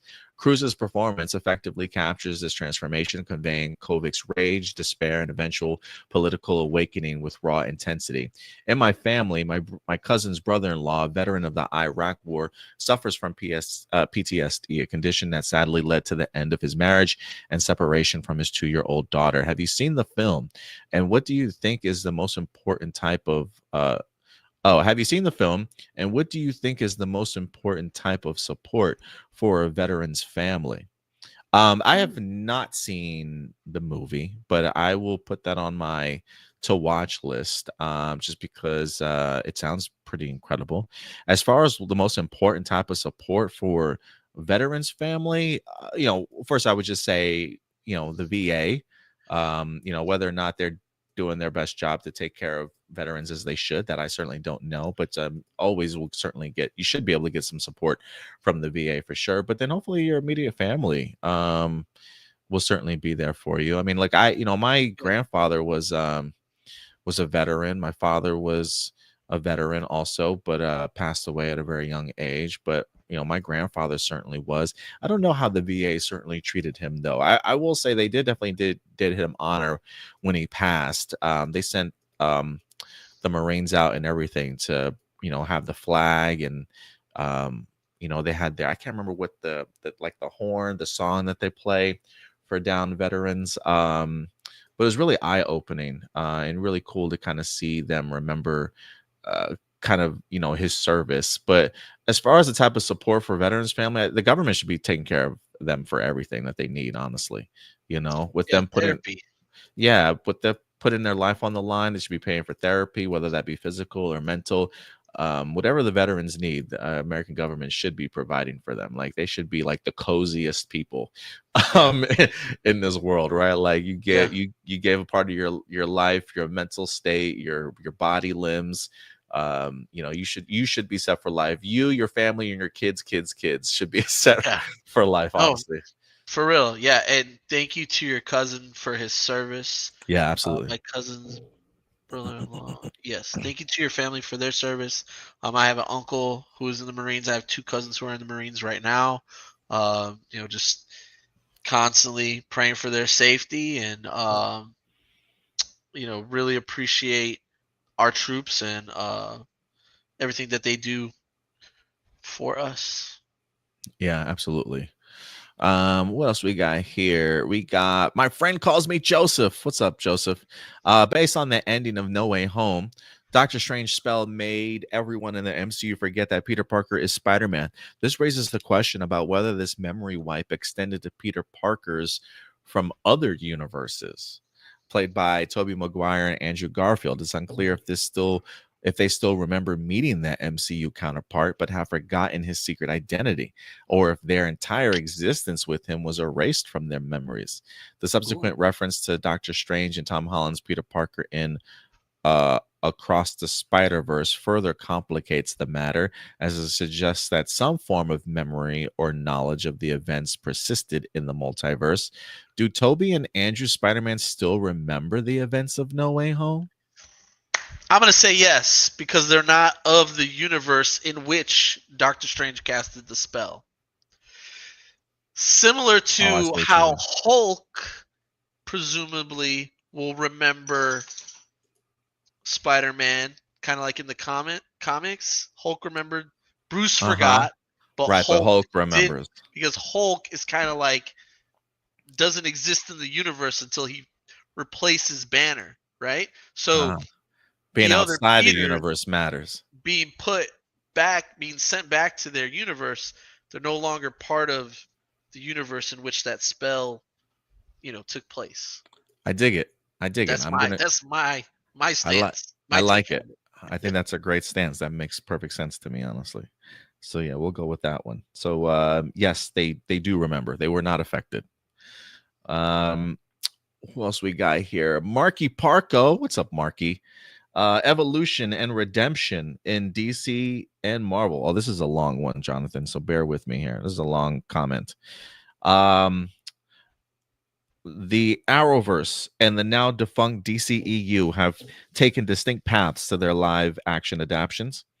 Excuse me. Yeah, the Arrowverse and the now DCEU have taken distinct paths to their live action adaptations of DC Comics. Fans often point to the Arrowverse with its decade-long run from 2012 to 2023 as a more successful model of building a shared universe. Its slow and steady introduction of characters and storylines across shows like Arrow, The Flash, Supergirl allowed for deeper development, in contrast to DCEU's approach of launching a shared universe through a single crossover film in the Justice League. While the Arrowverse was not allowed to fully utilize core characters like Batman, it famously featured a 5-part Crisis on Infinite Earths crossover in 2019 that not only brought back fan favorites like Brandon Routh and Tom Welling, but also briefly connected with the DCEU's Barry Allen. This grand event, along with the Marvel's Avengers Endgame, marked a pivotal moment for both franchises, highlighting the appeal of expansive, multi-property crossovers. Similarly, Marvel has seen its own evolution from the highly regarded, darker Netflix series like Daredevil and Jessica Jones to a more interconnected and often criticized MCU. After conclusion of the Infinity Saga and Endgame, the MCU has faced fan fatigue and criticisms over storytelling and representation, as well as the perceived replacement of legacy male characters with female counterparts. However, the franchise is now in a period of change with reintegration of beloved actors and characters from the Netflix shows into the main MCU timeline. James Gunn moving forward with major course corrections, beginning with the new flagship films like Fantastic Four and Superman. Given recent trend of bringing back legacy characters and actors from both Arrowverse and the Netflix series into the main cinematic universes, will this focus on nostalgia and fan service be key to overcoming creative stagnation and audience fatigue in the future? No. Yeah, I was gonna say no. I don't think so at all. No. Um, I don't think that's the answer. yeah, I don't I think think that's those are crutches. Those are crutches that they're utilizing because they know those worked in the past and they made money. At the end of the day, they're trying to make money, so they are trying to bank on these sure things, but are they a sure thing? It's mhm. only going to get you so far for so long. At a certain point, the fans are going to see through the BS and they're going to crave for something new and something more. Um, you can't, I don't think it's fair to compare the TV run versus the movie run just because they had so much more runway to develop rather than the movies did. Talking about, the Arrowverse versus the Snyderverse. Um, you know, they they were what they were. Um, they they have their positives and negatives. I enjoyed a lot of those Arrowverse shows for the first couple of seasons, and then I fell off. As they went on. Um, even loving the Flash as much as I did as it went Yeah. on in seasons, I was like, I feel like it's a lot of the same, just repackaged, in some senses of it. Yeah, you were a big fan of the Flash for a while. Oh, I loved the first couple seasons of the Flash. I thought it was the best thing to hit television. When do you think you fell And off? whew, uh, oh man,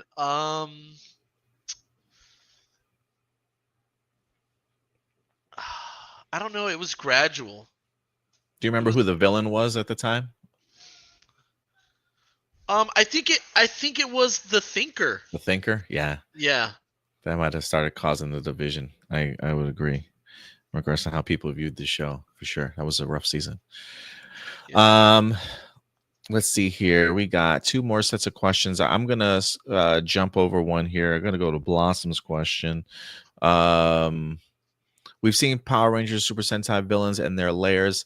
How would it be if their lair was like a casino for the next Sentai? That's Sentai, cool. I mean, that would be pretty dope, actually. You know, they had a what was it, Lupin Ranger versus Pat Ranger? I think there was like a mob boss type of villain.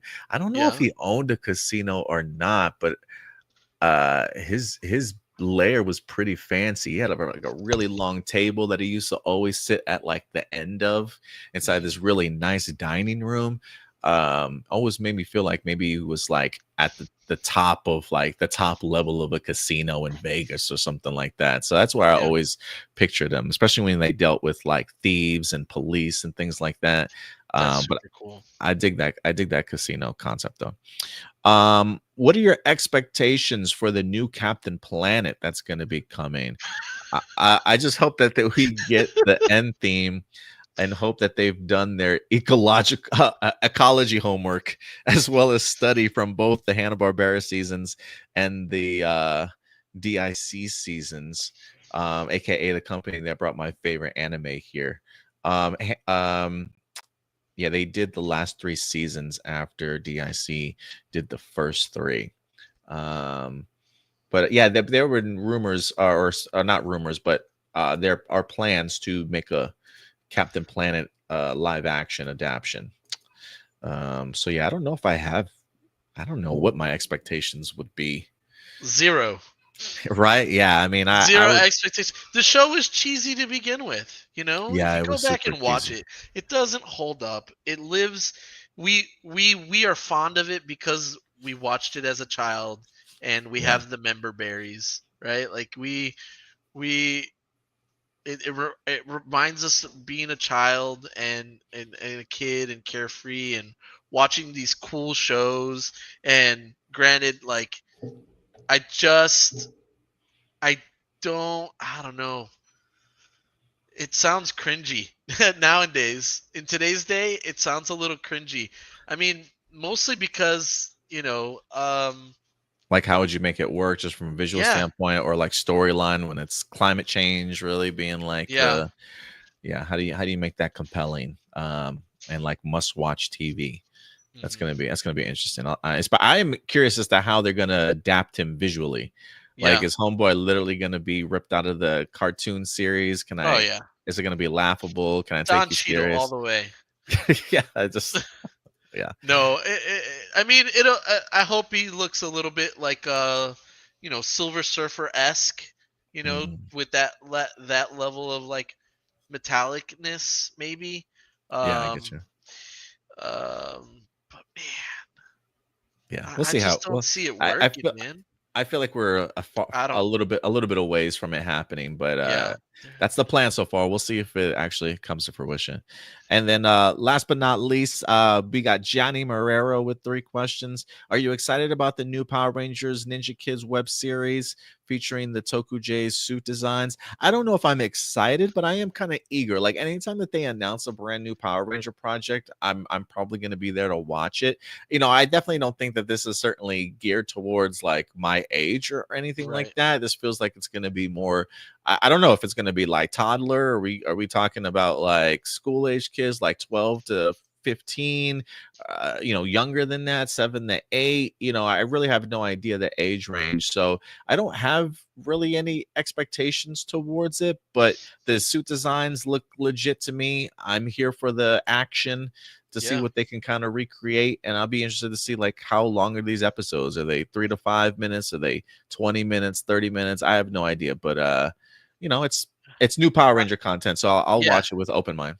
I'm definitely excited about it in the sense that, like, hey, this is something that I can watch with my kids. Yeah, I haven't even introduced him. I haven't even introduced Noah yet to Power Rangers, but he has I think he is aware of them when he sees Yeah. them. I think he might know what they are, but we haven't watched any episodes. But My maybe in son time. has enjoyed Cosmic Fury and Dino Fury, When and did I you enjoyed introduce him? How old when was they. he? He's 6 now, so he must have been 5 Like 5 when you did? Okay. or 4, 4 or 5. But he loved them, man. So we went back and we started watching some of the old Mighty Morphin, which was cool because my wife, enjoyed those as well. So it's definitely like something that the whole family was sitting around and watching. My daughter really enjoyed. Geez, what was it when they the 30 years later celebration on Netflix? The Oh, Once and Always? Once and Always. She loved watching that one, and Nice. it really it was a gateway that led us into going back and watching the original series. Oh, nice. Um, and so that was a welcome show to watch, as opposed to some of these shows that they have for these kids these days, or like the YouTube shows that people are watching. I'm not really into that, but I definitely love sitting down and watching some of these Power Ranger shows with my kids. Yeah. It's been really cool to see them get excited about some of the things that I got excited about. Um, and Yeah. also to see the new stuff that they did with it, Cosmic Fury and Dino Fury. I thought they were so cool. They were such fun storytelling and Yeah, I agree. representations. As far as I can tell, too, those weren't building off of the Japanese Right. representation of the show either. They were, Trying to do more completely original new, stuff. Yeah. original stories. So that was really cool to see them develop that and go off into their own story arcs. Yeah, I really appreciated what they were able to do there. I've always been a proponent of using less Sentai footage and trying to create more original Power Ranger content. So the fact that they were able to do a little bit more of that with those 2 entries, I was a really big fan of. So it's always cool to kind of get somebody's perspective outside of the Power Ranger fandom on Twitter and stuff to see what people out there actually think about those shows. So that's cool to get your perspective. I think if done right, I think the new Archie film could do a Betty and Veronica spinoff movie or a series in the future. What do you think? Yeah, I mean, let's just get the first one out of the way first. But if successful, yeah, I mean, I think I think they have a potential. Like Jughead could probably get a spinoff of something. Betty and Veronica, sure. I guess it's just going to depend on how well received the series itself is or the movie is. And then last but not least, I feel like Spider-Man Brand New Day is a secret Avengers film and could feature Joe Carey and maybe other Stranger Things cast members. What do you think? A secret Avengers movie? I don't think it's going to be a secret Avengers movie. I think they're definitely going to go a little bit more definitely the street level route, but I have a feeling Brand New Day is going to have a massive lead in, I think, to the next Avengers film for Doomsday, but I don't necessarily think it's a secret Avengers film. Although I was hearing some reports, again, this is just speculation and rumor, that Florence Pugh as Yelena Belova might pop up in the movie. I'm taking that as a massive grain of salt, but I have seen that story going around. Yeah, and I hope that Marvel is just sending red herrings into the world, because I Uh-huh. think one of the biggest reasons why I probably don't frequent this show as much as I'd like to, or you'd like me to, is I try to stay pretty much as much spoiler free as I can. I'm Uh-huh. so sick of um trailers giving away the whole movie. I miss going to a movie based off of just the poster and not knowing what's going on, and going in there and just like enjoying it and not knowing some of the beats. Yeah. I've tried really really hard over the last couple of years, especially when it comes to Marvel, to stay spoiler free. You Yeah, heard about Toby. you're like a one trailer guy and then you're Show out. me the teaser, show me the first trailer, and then I literally will close my eyes, cover my ears, and go la la la la la la la. If it's on, if it plays somewhere, I'm like, I'm not listening. Uh, you know, because you miss some of that surprise and magic. Yeah. Like Toby and Andrew Garfield appearing in Spider-Man was ruined. It was leaked. Even if they denied it, even if they lied, the possibility of it being in the movie was out there. Nobody would have even thought or guessed that. That is so far out of the realm of what anybody would have thought or guessed that it would have been a bigger surprise than it was, because it was still it was still a pleasant surprise.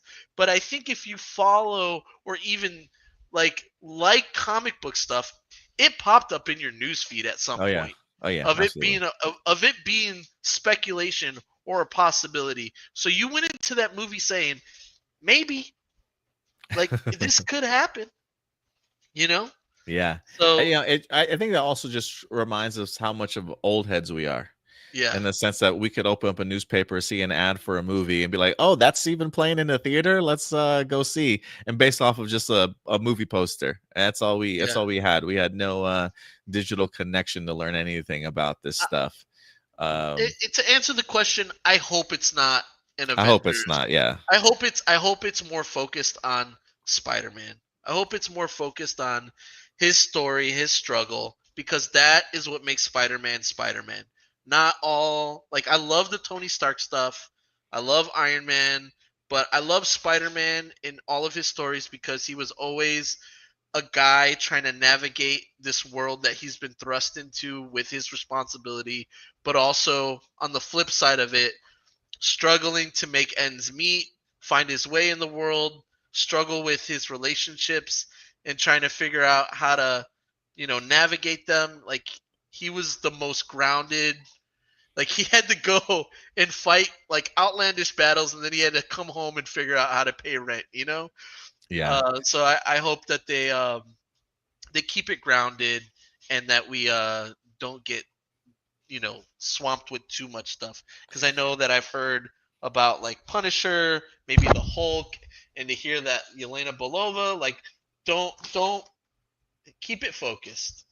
Yeah, I know that there is a contractual obligation from when it comes with Sony and Marvel for these Spider-Man movies, that apparently Spider-Man is supposed to have at least a MCU character involved in all of his movies. So this is probably why we're getting somebody like the Hulk kind of involved. The addition of this Punisher, I think, was also a surprise. But like for me, like I'm good there. Like outside of that, whatever Spider-Man supporting characters you want to have in the movie, like that's cool.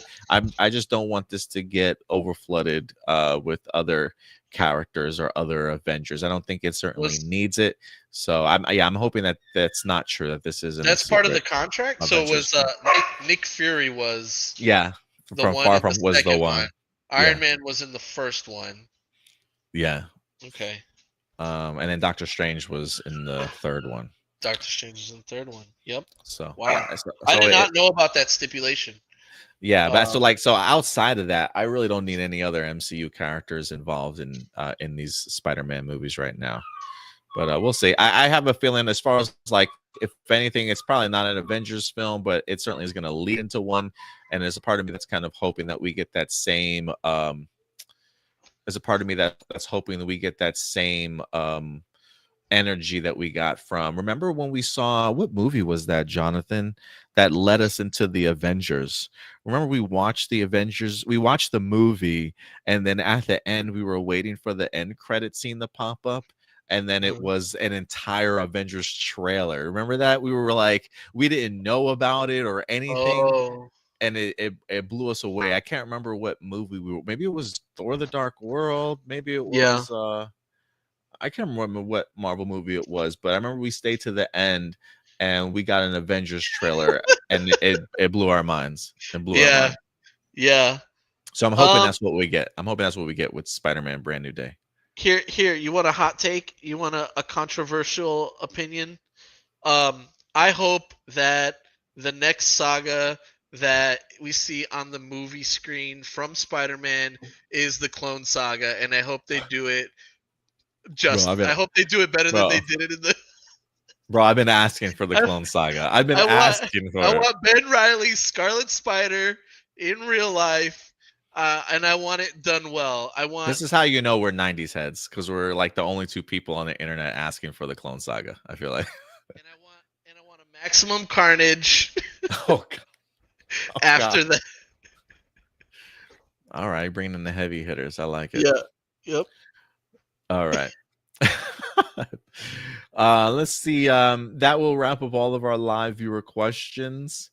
I'm trying to see if there's anything else in here I wanted to highlight. Kiki and Lucas says, what do you think about Variety article, Disney trying to get Gen X males back?